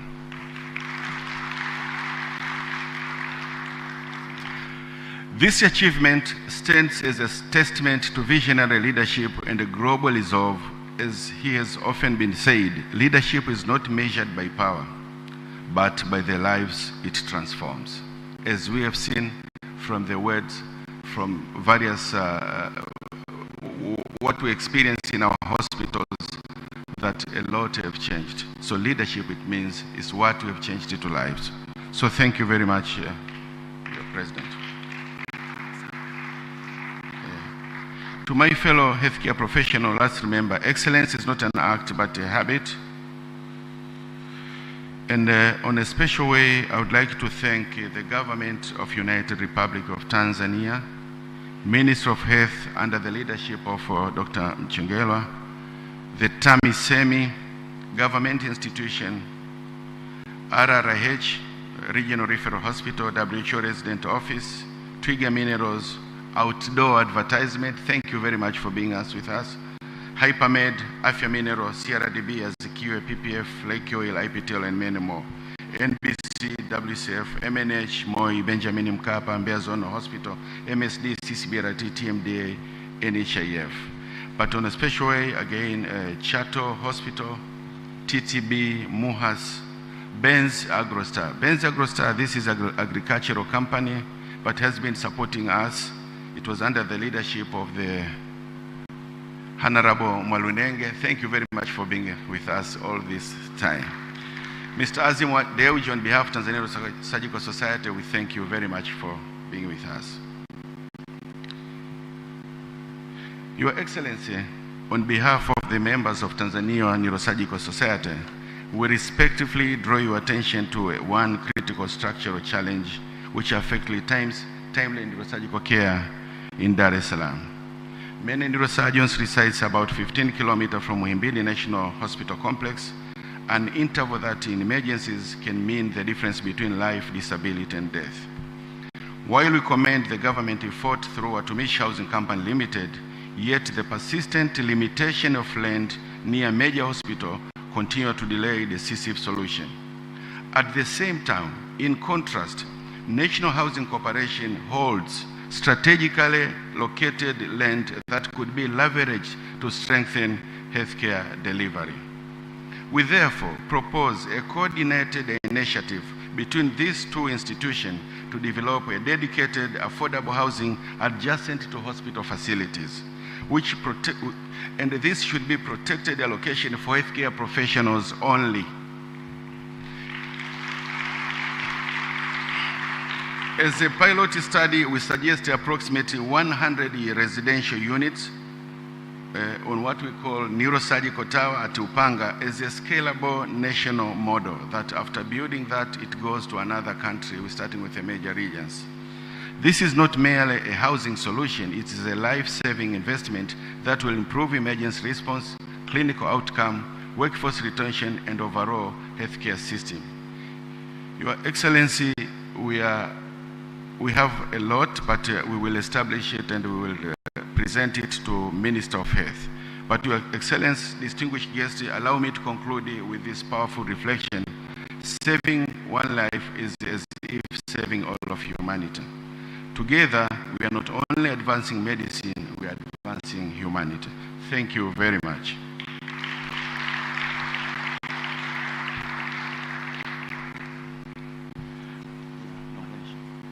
Mheshimiwa Rais,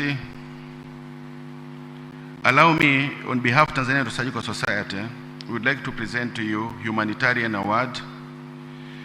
And I'll talk this humanitarian award in two languages, in English, then I'll translate in Swahili. Or maybe I should start in Swahili, then I'll go to English.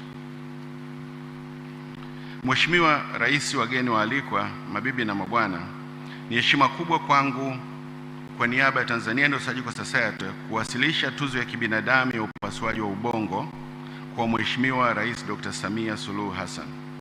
Mheshimiwa Rais, katika taaluma ya upasuaji wa ubongo, muda ni uhai na mifumo madhubuti ndio huamua hatima ya mgonjwa. Kupitia uongozi wako thabiti, Tanzania imeimarisha uwezo wa kukabiliana na magonjwa hatarishi ya ubongo na uti wa mgongo. Uwekezaji wako katika huduma za matibabu ya kibingwa na kibobezi, ujenzi wa rasilimali watu na uimarishaji wa huduma za vipimo, uboreshwaji wa huduma za dharura na bima ya afya kwa wote umeokoa maisha na kurejesha matumaini kwa wengi. Kutokana na uongozi wako, matumaini sasa yanafikia wale ambao hapo awali hawakuwa nayo. Tuzo hii haitambui sera pekee, bali matokeo. Si maono tu, bali utekelezaji. utekelezaji. Umeonyesha kuwa uongozi wa kweli unaweka utu wa binadamu katikati ya maendeleo ya taifa. Kwa niaba ya chama cha wataalamu wa upasuaji wa ubongo na mgongo, tunakutambua na kukushukuru kwa mchango wako mkubwa wa ubinadamu. Ni heshima yangu kubwa kukukabidhi tuzo ya binadamu ya upasuaji wa ubongo. Hongera sana Mheshimiwa Rais. Yeah? Okay. Yeah.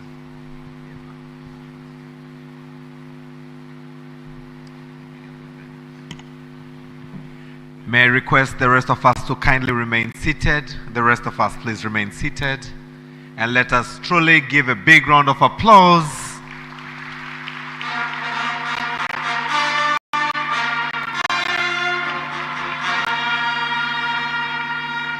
the Tanzania Neurosurgical Society Humanitarian Award presented to Dr. Samia Suluhu Hassan. Another big round of applause, ladies and gentlemen.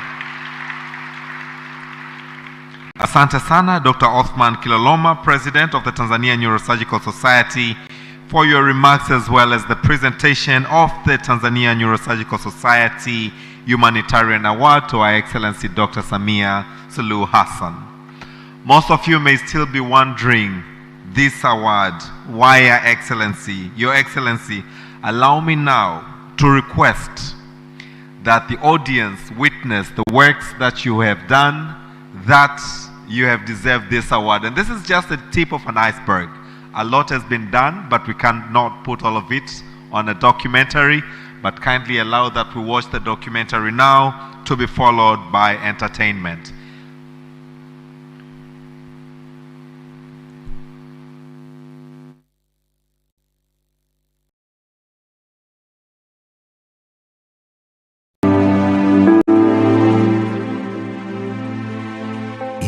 of East Africa, a quiet transforming is unfolding, a transformation not measured in promises, but in lives saved, systems strengthened, and hope restored.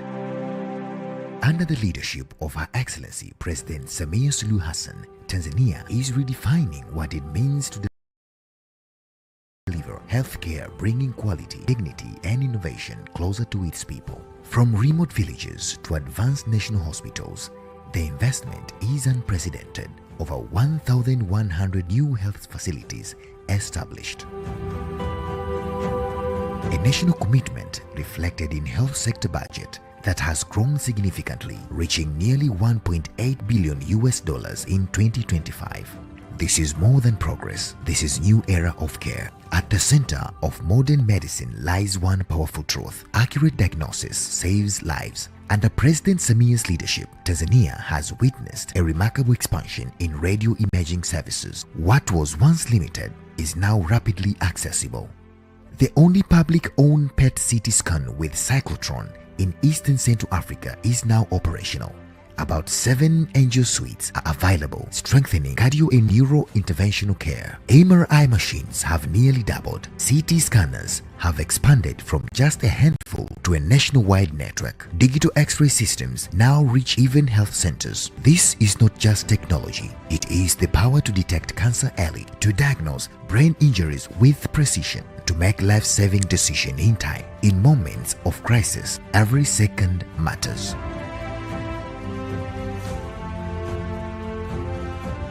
Recognizing this, the 6th phase government has transformed emergency preparedness and response systems. From only few hospitals with emergency units to over 116 full-equipped emergency medical departments across the country. Intensive care units have expanded dramatically, from just over 250 beds to more than 1,300 nationwide. Ambulance networks have grown by more than 700 vehicles, thereby strengthening emergency response systems. Today, whether in urban centers or remote communities, Tanzania stands ready to respond, to save lives when it matters most. True transformation goes beyond infrastructure. It is built on people. Tanzania is now home to a growing number of highly skilled specialists, once scarce, now expanding in expertise. At the Jakaya Kikwete Cardiac Institute, advanced cardiac procedures are saving lives across the region. At Benjamin Mkapa Hospital, specialized services including kidney transplant and diagnostic continue to expand. At Ocean Road Cancer Institute, cancer treatment is becoming more accessible and effective. Strategic zonal referral hospitals now provide neurosurgical coverage to nearby countries, ensuring regional health diplomacy. At the leading national institute like Muhimbili Orthopedic Institute, complex brain and spine surgeries are performed with precision and confidence. Procedures that once required costly travel abroad are now successfully conducted within the country. Through strategic investment and government's sponsored training, a new generation of specialists is rising. Tanzania is no longer a national that refers patients abroad. It is a national that treats, heals, and leads. With growing excellence, Tanzania is emerging as a destination for medical tourism and health diplomacy. International patient numbers are rising, a testament to trust, quality, and affordability. Tanzania is no longer just serving its people, it's serving the region. The vision is clear: health services that reach the people, not the other way around. A system built on equity, innovation, and compassion. Under the leadership of President Samia Suluhu Hassan, Tanzania's health sector is not just growing, it is transforming lives. A legacy not defined by structures, but by dignity, strength, and smiles of the health nation.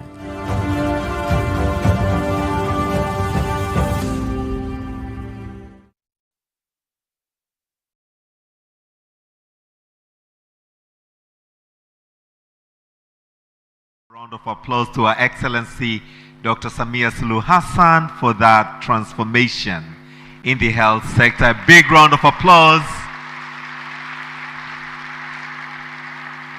Makofi mengi kwa tuzo aliyoipokea kwa mabadiliko kwenye sekta ya afya. Asante. May I request that we all take back our seats.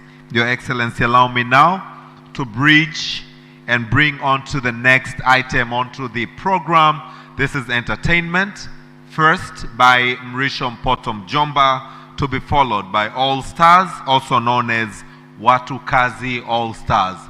This will then be followed by the remarks from the Minister of Health, Honorable Mohamed Omari Mchengero. But for now, Mrisho Mpoto Mjomba, we are ready for your performance. All Stars, please prepare.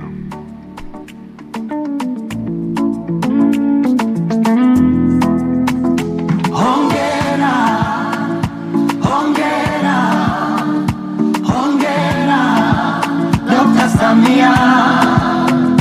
Hawa ni wageni wako, wapo nchini kwako, wamekufuata wewe Dr. Samia. Umefanya makubwa kwenye sekta ya afya. Hongera Dr. Samia. Umefanya makubwa kwenye sekta ya afya. Tugonge kofi moja moja kwa Dr. Samia, tuimbe chorus hiyo kwa pamoja. Hongera, hongera Dr. Samia. Hawa ni wageni wako, wapo nchini kwako, wamekufuata wewe Dr. Samia. Umefanya makubwa kwenye sekta ya afya. Hongera Dr. Samia. Umefanya makubwa kwenye sekta ya afya. Hongera Dr. Samia. Daktari, hawa ni wageni wako, wamekufuata wewe Dr. Samia. Hawa ni watafiti, hawa ni madaktari, hawa ni wataalamu, hawa ni wabunifu. Hawako Tanzania kwa bahati mbaya wala upendeleo. Wapo Tanzania kwa sababu umefanya makubwa katika sekta ya afya. Naomba tumpigie makofi mengi sana. Daktari, mpaka vinyweleo vyangu vimesisimka baada ya kuambiwa madaktari bingwa waliosoma kwa fedha zako eti wameamua kurudi nyumbani kuwatumikia Watanzania kwa sababu ya uzalendo wako. Kwa heshima na taadhima, wale madaktari wetu naomba msimame tena tafadhali. Hawa ni wazalendo wa Dr. Samia. Wamesoma kwa fedha za rais, wameamua kurudi nyumbani. Naomba muwaongeze makofi mengi sana madaktari hao. Asante, mkae. Daktari, utu wako unaonekana kwenye sekta ya afya. Ndugu zangu, tulikuwa na madaktari 7 tu katika nchi hii wa upasuaji. Daktari akatoa fedha akasomesha madaktari wengine. Leo Tanzania tunajivunia madaktari wa upasuaji 37. Naomba mpige makofi mengi sana. Daktari, hii ndiyo Tanzania tunayoizungumza, uliokuwa una uchungu nayo unaililia. Leo tuna mtambo mkubwa, mashine kubwa yenye thamani ya shilingi bilioni 18 na milioni 700 iko pale Ocean Road. Kazi yake ni kuchunguza na kuangalia kansa katika hatua ya awali kabisa ili uweze kupanga matibabu. Ni mashine 2 tu kwa Afrika na zote ziko Tanzania kwa fedha za Daktari Samia. Kubwa kwenye sekta ya afya. Hongera Dr. Samia. Daktari, leo kituo chako cha JKCI kimekuwa kituo bora kwa utoaji huduma. Leo JKCI wanaweza kupandikiza aorta katika moyo bila kuchana kifua. Hauwezi kupata huduma hii katika nchi nyingine. Ni fedha na uwekezaji aliofanya daktari. Lakini daktari, nataka niwaambie Watanzania, nataka Watanzania wajue leo tumeona mitambo mikubwa pale nje. Mitambo 4 iko katika taasisi zetu tu. Ukienda Muhimbili unaokuta, ukienda Moi unaokuta, ukienda Ocean Road unaokuta, ukienda JKCI unaokuta. Mtambo ambao unakwenda moja kwa moja kutatua na kuchunguza tatizo lilipo hakuna Tanzania. Mheshimiwa Rais, hizi ni fedha zako. Hongera, umefanya mengi sana kwenye nchi hii. Ndugu zangu, nataka mjue, nataka muelewe ndugu zangu wa Tanzania. Unapozungumzia PET scan unaizungumzia Tanzania. Unapozungumzia CT scan unazungumzia Tanzania. Unapozungumzia MRI unazungumzia Tanzania. Tulikuwa na MRI na CT scan katika ngazi ya rufaa tu na mikoa. Leo mpaka kule kwenye msingi unapata huduma hii. Lile saa la dhahabu madaktari wanatuambia linapatikana Tanzania. First golden hour iko Tanzania. Mheshimiwa Rais, wa Tanzania wajue, ili uweze kuokoa maisha ya mtu, lisali moja la kwanza ndio linahitajika. Watu walikuwa wanatoka kilomita kadhaa kufuata huduma, walikuwa wanapoteza maisha njiani. Leo kwenye ngazi ya msingi katika nchi hii unapata saa la dhahabu la kwanza. Makofi mengi na vigeregere kwa Dr. Samia Suluhu Hassan. Ndugu zangu vijana wa bodaboda, naomba msimame. Tumeambiwa hapa na rais, 70% ya wagonjwa wote wanaokwenda kwenye upasuaji wa ubongo wanasababishwa na ajali za barabarani, na 30% ni nyinyi ndugu zangu wa bodaboda. Kwa 20% kama hujapata ulemavu wa kudumu unapoteza maisha. Vaa element, ubongo hauna spare. Tuvae element, ubongo hauna spare.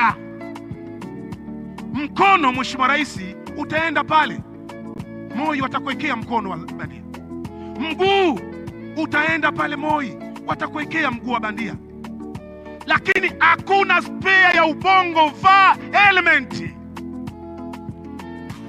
Hakuna spare ya ubongo, vaa element. Mheshimiwa Rais, hawa ni wageni wako. Umefanya makubwa kwenye sekta ya afya.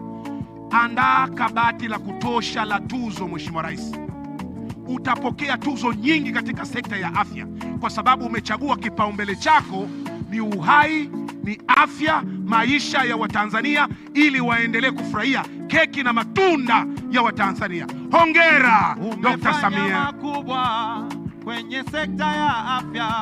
Hongera. Mheshimiwa, wewe usisimame. Naomba tusimame tumpe maua yake rais. Umefanya makubwa kwenye sekta ya afya. Hongera Dr. Samia. Hali wageni wako wapo nchini kwako, wamekufuata we Dr. Samia. Hawa ni wageni wako wapo nchini kwako, wamekufuata we Dr. Samia. Tukae waheshimiwa. Umefanya makubwa. Sweet lady rudia chorus. Sweet lady rudia chorus. Dr. Samia. Umefanya makubwa. Tukae afya. Hongera Dr. Samia. Sweet lady rudia chorus. Sweet lady rudia chorus. Asante, naomba makofi mengi. A big round of applause to Mrisho Mpoto Mjomba for your outstanding performance. Mpoto, naomba upande hapa juu uweze pia kupewa mkono na maua yako. As he comes, let's give him another big round of applause.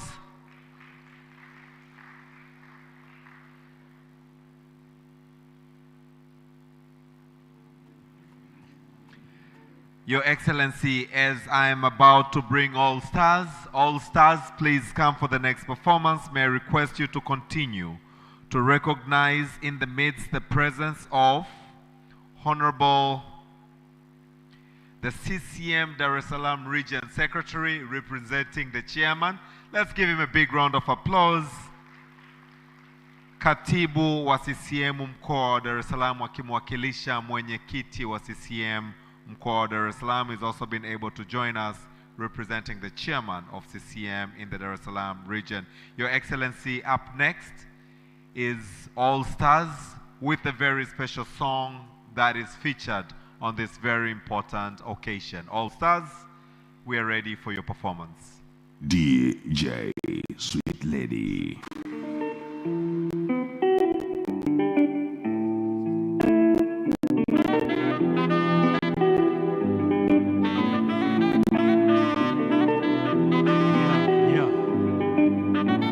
Asante madaktari, asante watafiti, sababu kila wazo kubwa duniani linaanzia kwenye ubongo.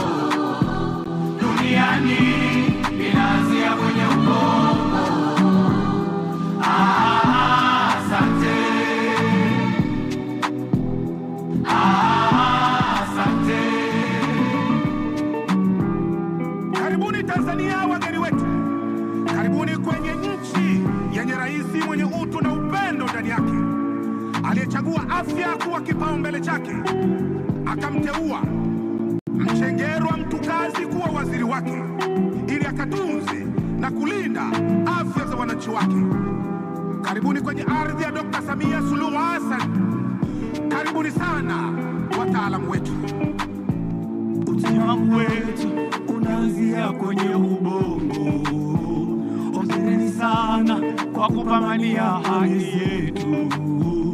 Asante madaktari, asante watafiti. Afya duniani ndiyo kila kitu. Afya duniani ndiyo kila kitu. Hongera rais wetu wa nchi ya Tanzania kujadili changamoto zinazokabili katika nchi zinazoendelea. Afya zaidi, huduma ziko bora, mimi shahidi kwa macho nimeona. Depression, sina depression, madokta kila kona no depression, hospitali kila kona no discussion, kila kitu kiko poa no session. Shuhudia madaktari wa upasuaji wa ubongo na uti wa mgongo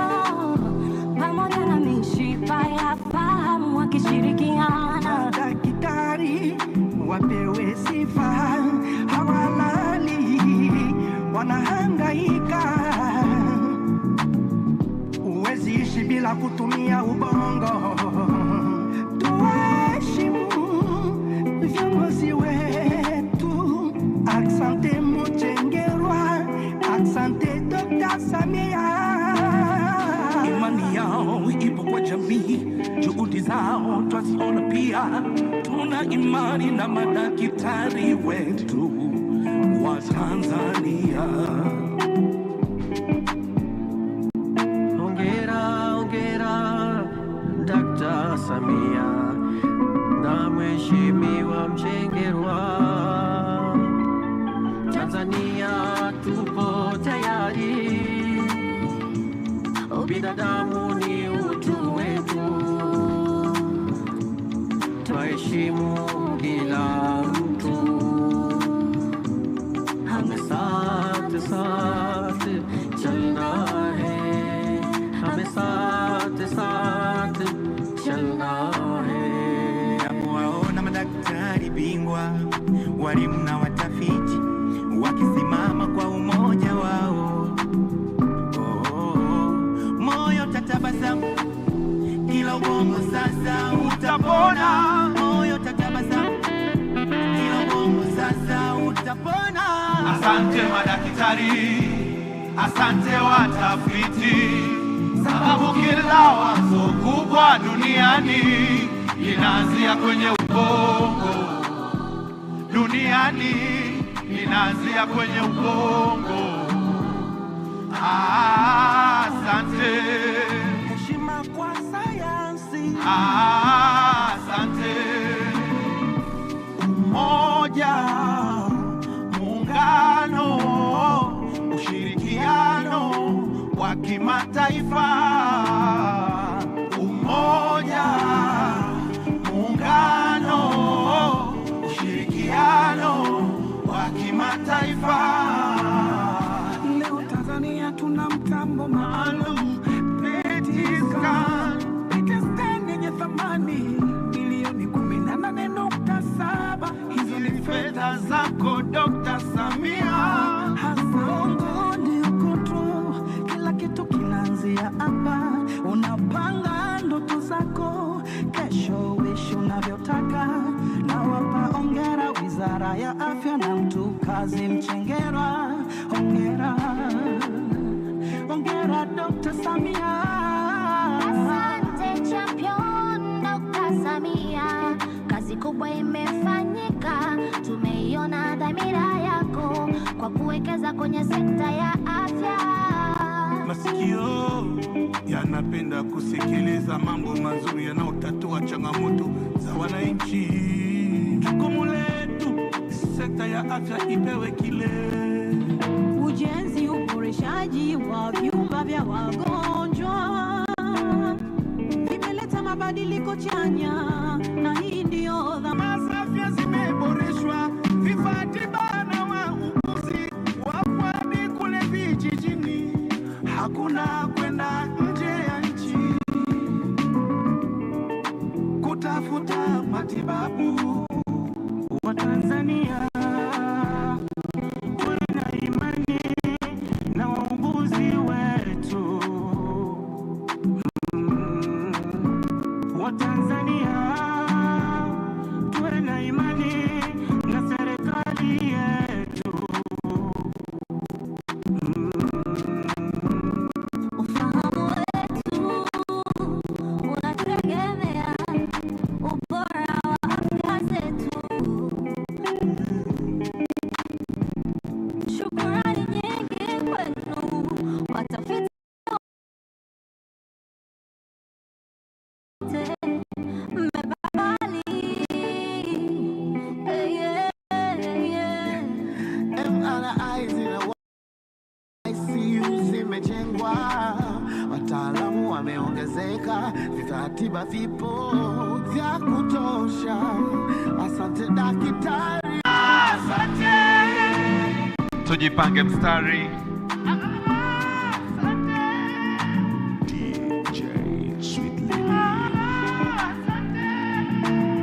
Asante sana. Makofi kwao All Stars watu kazi. Thank you so much for that. Naomba kiongozi apande hapa juu. Naomba upande huku juu. As she does, Bi Hadija Kopa, the Queen of Tarab, as she comes to the stage, let's once again give All Stars a big round of applause. It was not the song, it was the message, it was the content that has been contained in that song. Thank you very much.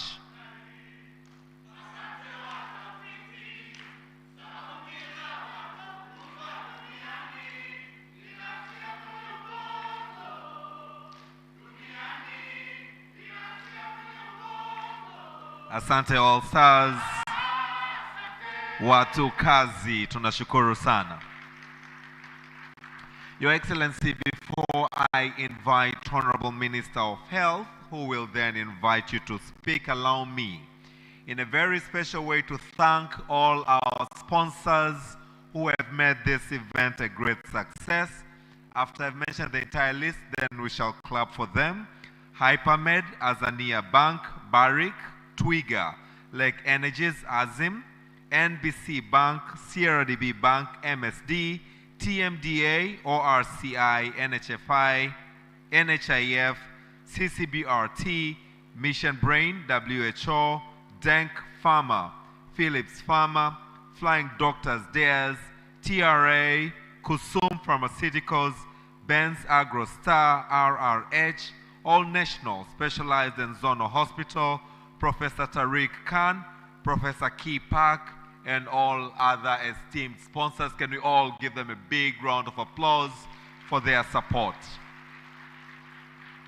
Your Excellency, allow me now to invite onto the podium Honorable Mohamed Omar Mchengera, the Minister for Health, for his remarks and extend an invitation to you to address this audience. As he comes, let's give him a big round of applause. Karibu sana, Mheshimiwa Omar Mohamed Mchengera.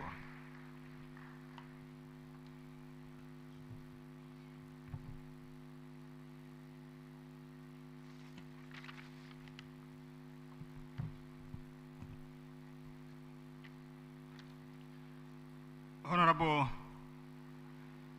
Dr. Jafari Saif, Deputy Minister, Regional Administration, Local Government, Prime Minister's Office, Professor Tariq Khan, President, World Federation of Neurosurgical Societies, Honorable Albert Chalamira, Dar es Salaam Regional Commissioner, Honorable Johannes Lukumai, Chairman, Parliamentary Standing Committee, supervising the Minister of Health, Dr. Saif Shekilagi, Permanent Secretary to the Ministry, Dr. Othman Kiloloma, the President of Tanzania Neurological Society, ladies and gentlemen, distinguished delegates, distinguished guests, good afternoon. Kazi na utu. Kazi na utu. First and foremost, I would like to begin by giving thanks to the Almighty God for granting us life, health, and opportunity to gather here today for this important occasion, the Second World Federation of Neurological Societies Congress. Your Excellency, Madam President, allow me to offer not only my heartfelt congratulations, but also my profound admiration for your visionary leadership and steadfast commitment to transforming healthcare in Tanzania. Your Excellency, in every generation, there emerges a leader who sees beyond the present moment and dares to invest in the dignity of human life. And in our time, that leader is you, Your Excellency. Your push for investment in healthcare has done more than build systems, equip facilities, and expand services. It has restored confidence, elevated standards, and a renewed hope. It has shown the nation that quality care is not a privilege for the few, but a right that must reach every Tanzanian. Under your leadership, healthcare is no longer merely about treating illness. It is about affirming humanity, protecting families, and strengthening the future of our nation. Because of your commitment, the quality of care in Tanzania continues to improve in ways that are both visible and deeply felt. Where there was once distance, there is now access. Where there was once a limitation, there is now possibility. And where there was once uncertainty, there is now growing trust in the capacity of our health system, system to heal, system to serve, and to serve lives. Your leadership reminds us of a timeless truth. A nation is strongest when it safeguards the health of its people.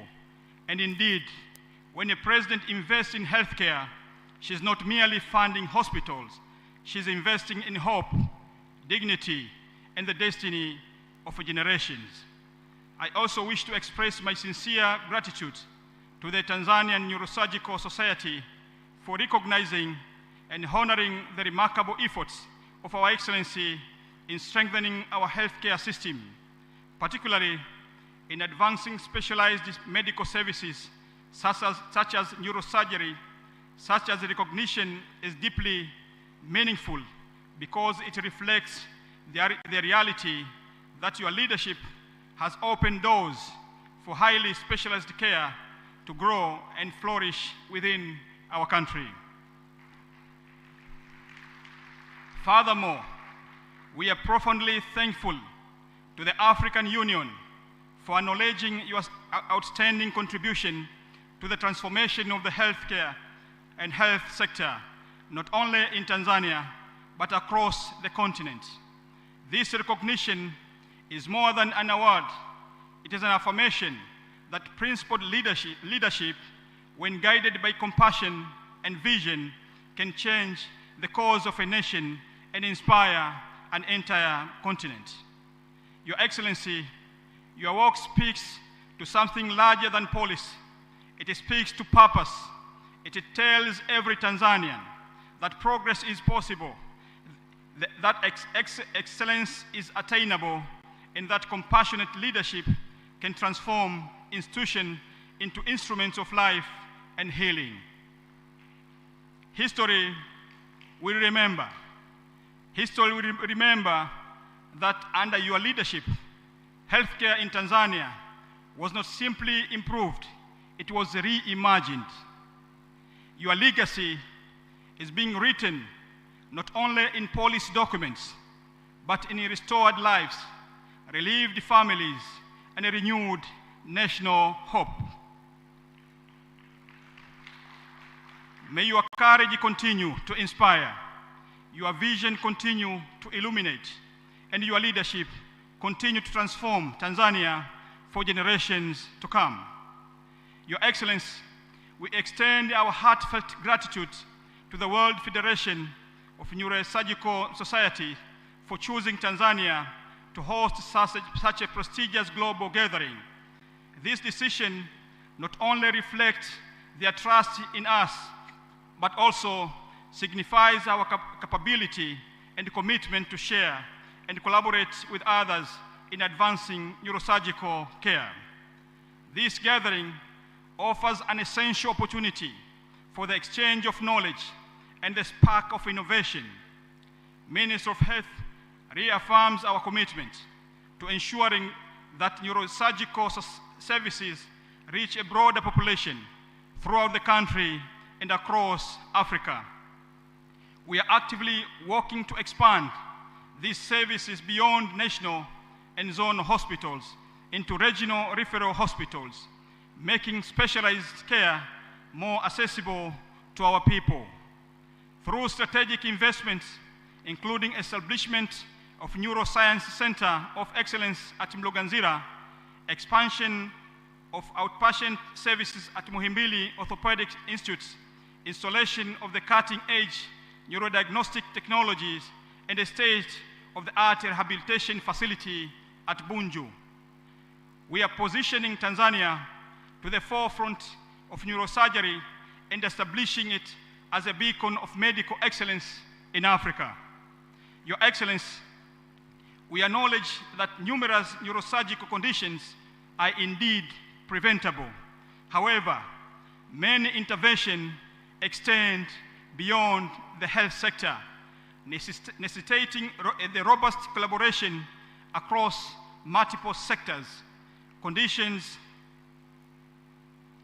like neurotube defects can be significantly diminished through proper nutrition and the supplementation of a folic acid, while the incidence of traumatic brain and spinal injuries can be reduced through effective road safety measures, including the use of helmets and strict adherence to traffic regulations. Thus, sectors as agriculture, education, home affairs, transport, and community development, we must work together and unite to implement impactful preventive strategies. As previously introduced by the Permanent Secretary, we have invested ministers and experts from other sectors in this meeting today to highlight the significance of multi-sectoral approaches. We also encourage our colleagues from other nations to embrace the same commitment. Your Excellency, we passionately highlight the critical need for multi-sectoral collaboration in tackling the escalating crisis, citing example of road traffic accidents in Africa. The dramatic rise in vehicle registration, especially motorcycle, has significantly contributed to an alarming death rate of approximately 26.6 per 100,000 population. This strategic surpasses the global average of 15 per 100,000 population, and the recent increase in fatalities emphasize the urgency of our response. To address the fact that 97% of these accidents arise from human error, we advocate for a collective approach that includes education for a vulnerable youth, a robust legislative framework, and enhanced infrastructure. In this endeavor, let us draw inspiration from the wisdom of our founding father, the late Mwalimu Julius Kambarage Nyerere, who reminded us that the three principal advisories of our nation are poverty, ignorance, and disease. Through unity, education, and fortified healthcare systems, we can triumph over these obstacles. Your Excellency, in conclusion, I would like to extend a warm welcome to you as you address this esteemed audience. The responsibility bestowed upon you, along with your unwavering commitment to humanitarian efforts, exemplifies your commendable leadership. We sincerely appreciate your relentless dedication to advancing the health sector and enhancing the lives of our community. With these brief remarks, respectively, I now invite you to address the audience and officially launch this meeting. Karibu sana, Madam President. Karibu sana. Thank you very much.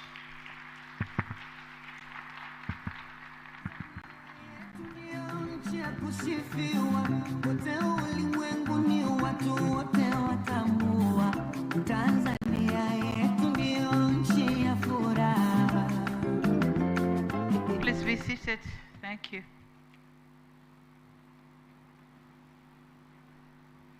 Honorable Hamid Mchengerwa, Minister for Health, Deputy Ministers here present,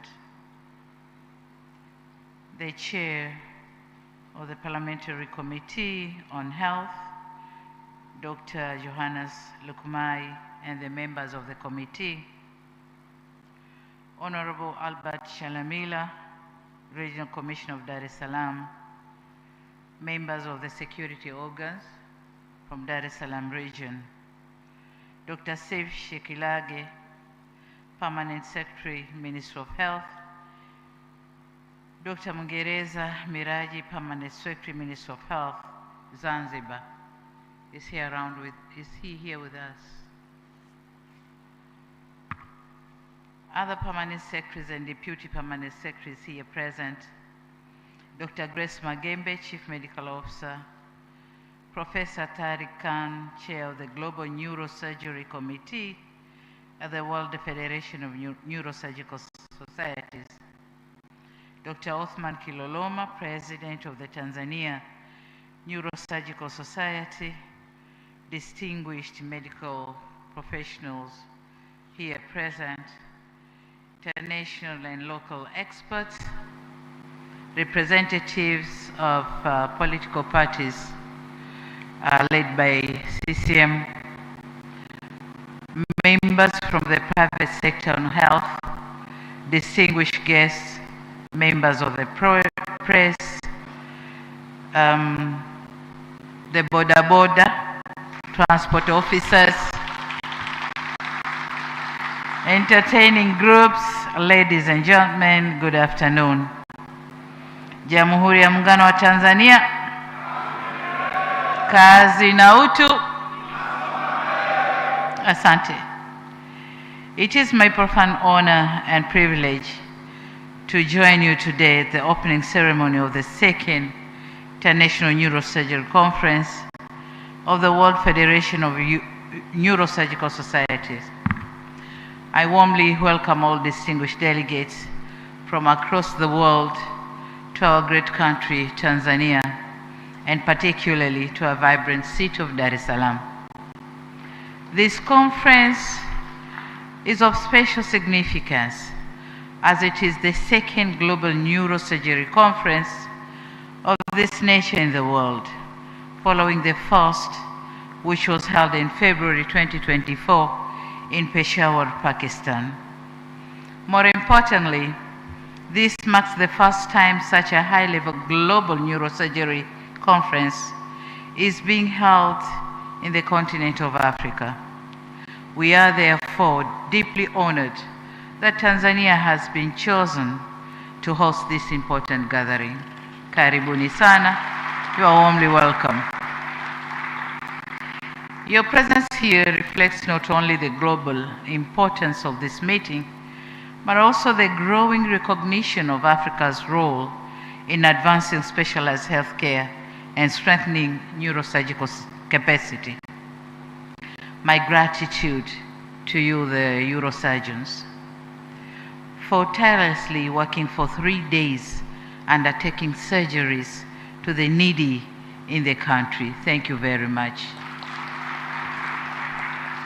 Distinguished delegates, ladies and gentlemen, neurosurgery represents one of the most advanced and demanding fields in medicine. It is a field that not only preserves lives, but also restores dignity, functionality, and hope. The conditions you address include brain injuries, tumors, and spinal disorders, represent some of the most complex challenges in medicine, demanding precision, expertise, and unwavering dedication. As a government, we are recognizing that the vitality of a nation is closely linked to the well-being of its people. So thank you for the very good job you are doing. And so Tanzania invests in specialized healthcare, and it is critical for saving lives and advancing national development. A healthy population underpins economic growth, productivity, and social stability, which is why we have continued to invest strategically in strengthening our health systems or healthcare systems, including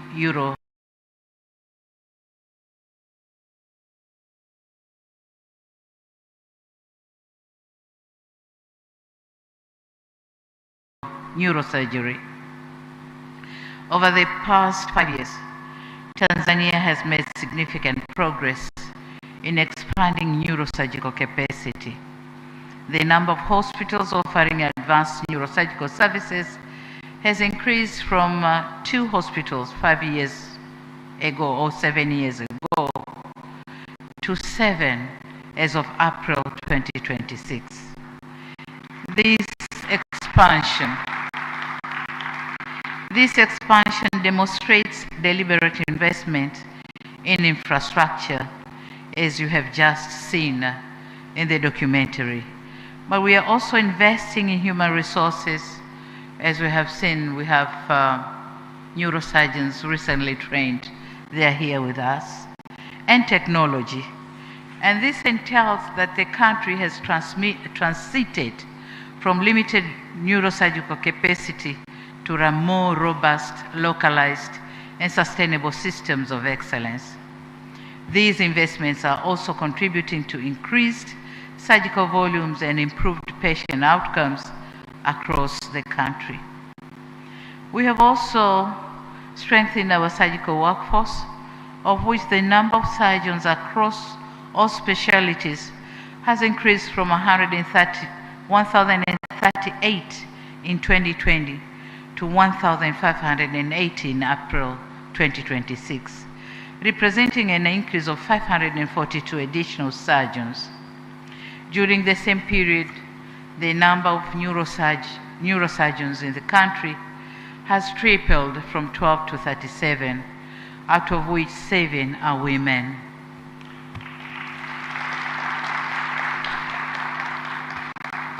And thus reflecting encouraging progress in gender inclusion within this specialized field, we remain committed to further advancing opportunities for women in science, technology, and specialized medicine.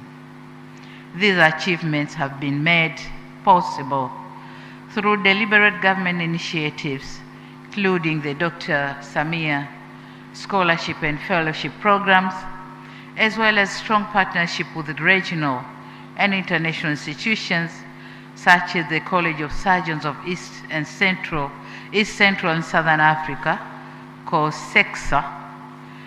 Also the Weill Cornell Medicine Neurosurgical Surgery, in collaboration with the Foundation for International Education in Neurosurgical Surgery.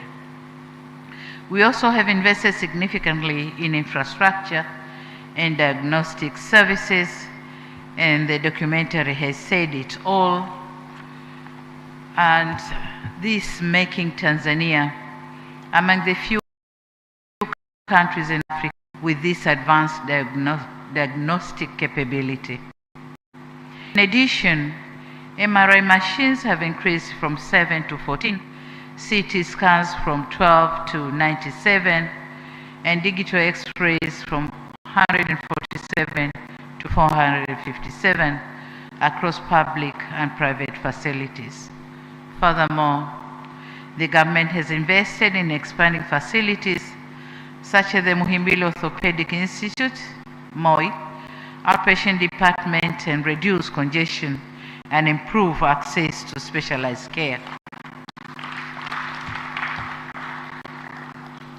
Despite this progress, significant challenges remain, and this conference is for exchanging ideas, expertise, but also come up with some innovations. So I'll touch on some challenges which Tanzania is still facing. Tanzania, like many other low and middle income countries, continue to face a growing burden of neurological conditions. Road traffic injuries remain a major contributor, as it has already been said. Tanzania records on traffic mortality exceeds 32% per 100,000 population, higher than the African region average of 26% per 100,000 people. The non-communicable diseases and also neurotube defects estimated between 9 and 30 cases per 10,000 births, alongside stroke and trauma-related brain injuries, continue to place pressure on our healthcare systems. So this is the situation in Tanzania, and I hope this gathering is going to help us with some solutions. These challenges are further compounded by global shift in development financing, reduction in donor funding, changing global priorities, and geopolitical developments.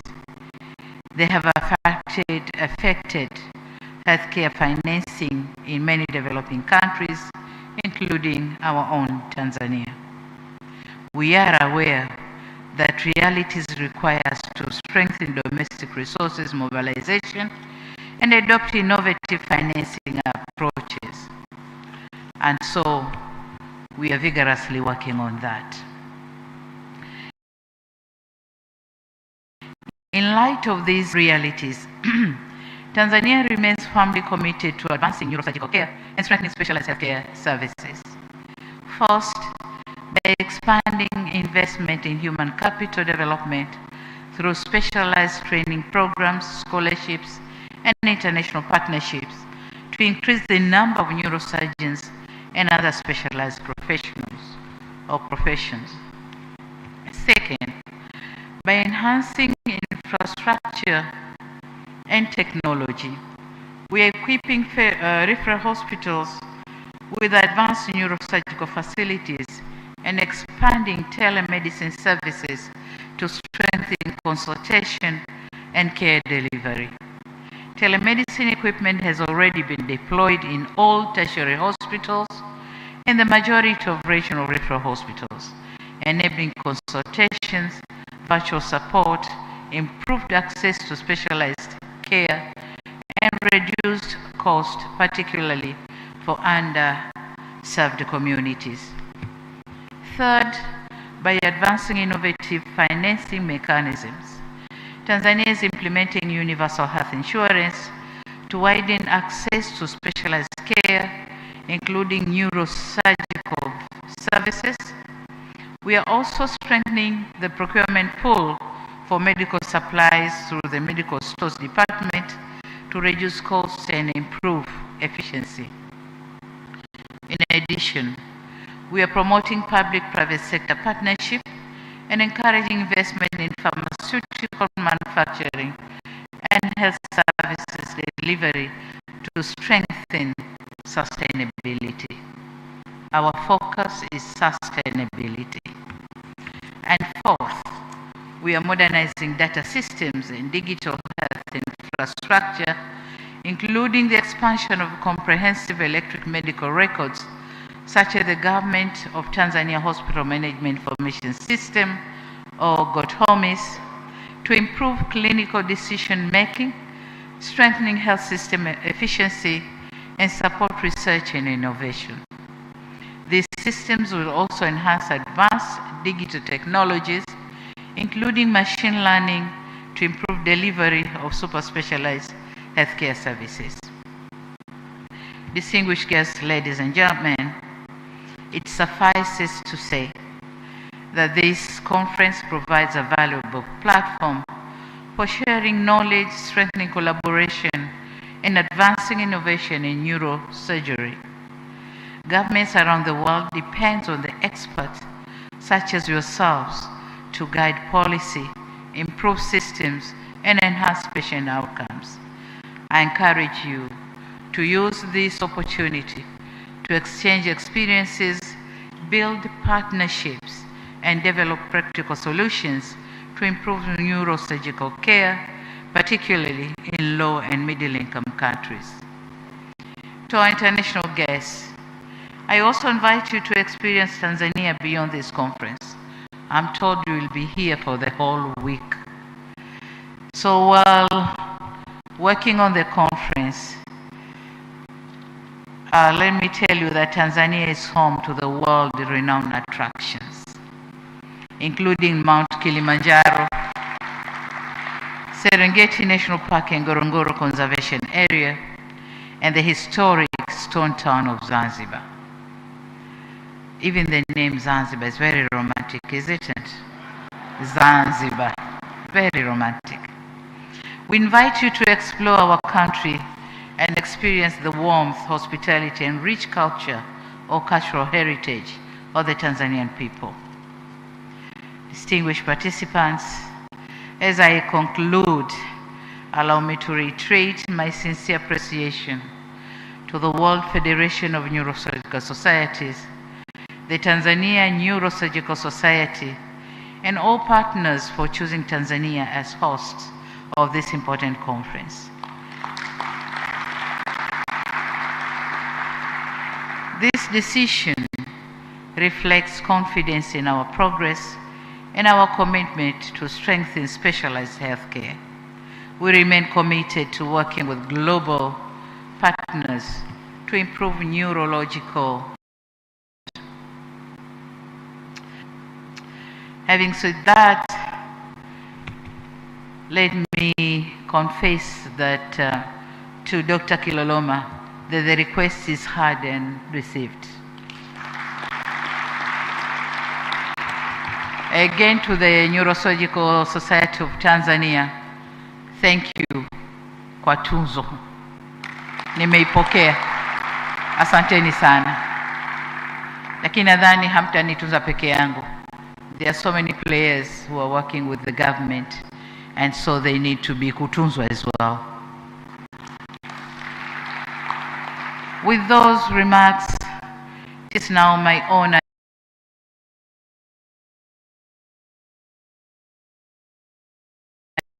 and privilege to officially declare the second International Neurosurgery Conference of the World Federation of Neurosurgical Societies is now open. Together,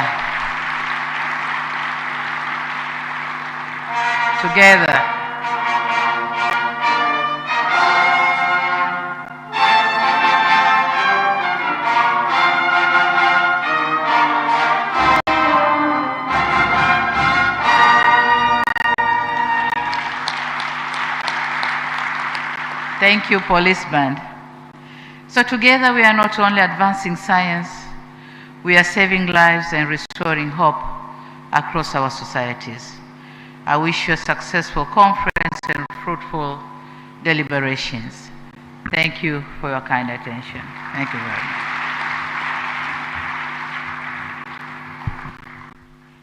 Can we have a bigger round of applause to our guest of honor, Excellency Dr. Samia Suluhu Hassan. Thank you so much for that wonderful speech. Kindly take your seats. Your Excellency, may I request you that you accept, we take a few photos to remember this auspicious event and then allow you to proceed onto the program. Believing that I have your permission, allow me now to bring onto the stage.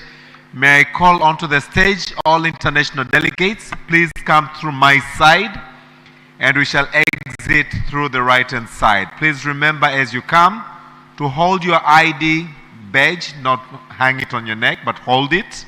Yes, please come, and please don't bring your handbags. Naomba tunapokuja kupiga picha tuwe tumevishika vitambulisho vyetu, lakini pia please don't bring your handbag or any carry on. Thank you so much. In the meantime, Tanzania Neurosurgical Society, please prepare. First is all international delegates.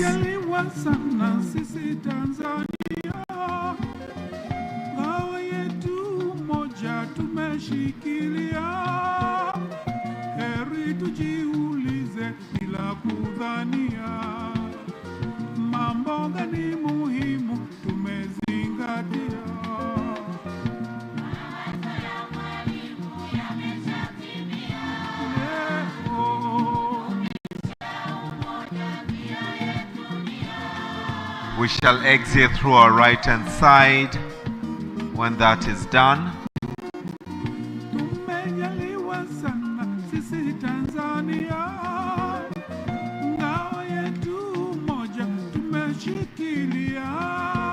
Hold on.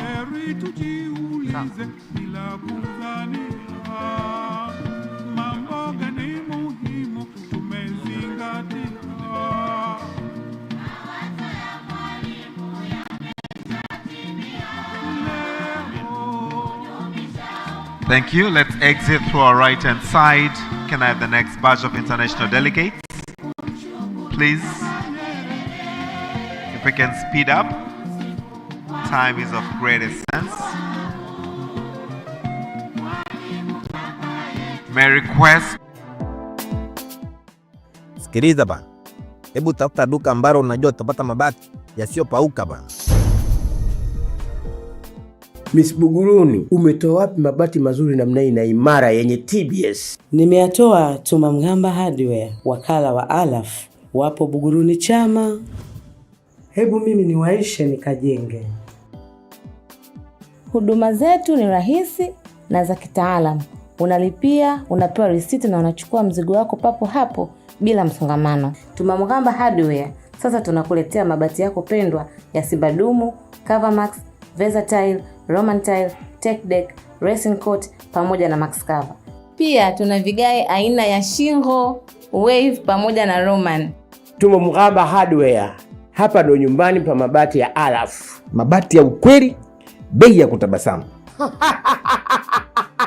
Kwa mawasiliano, wasiliana nasi kupitia namba 0754 300 746 au 0655 300 746. Pia unaweza kuwasiliana nasi kwa barua pepe mghambatumaini@yahoo.com. Tumamgamba Hardware, nyumbani pa mabati ya Alaf.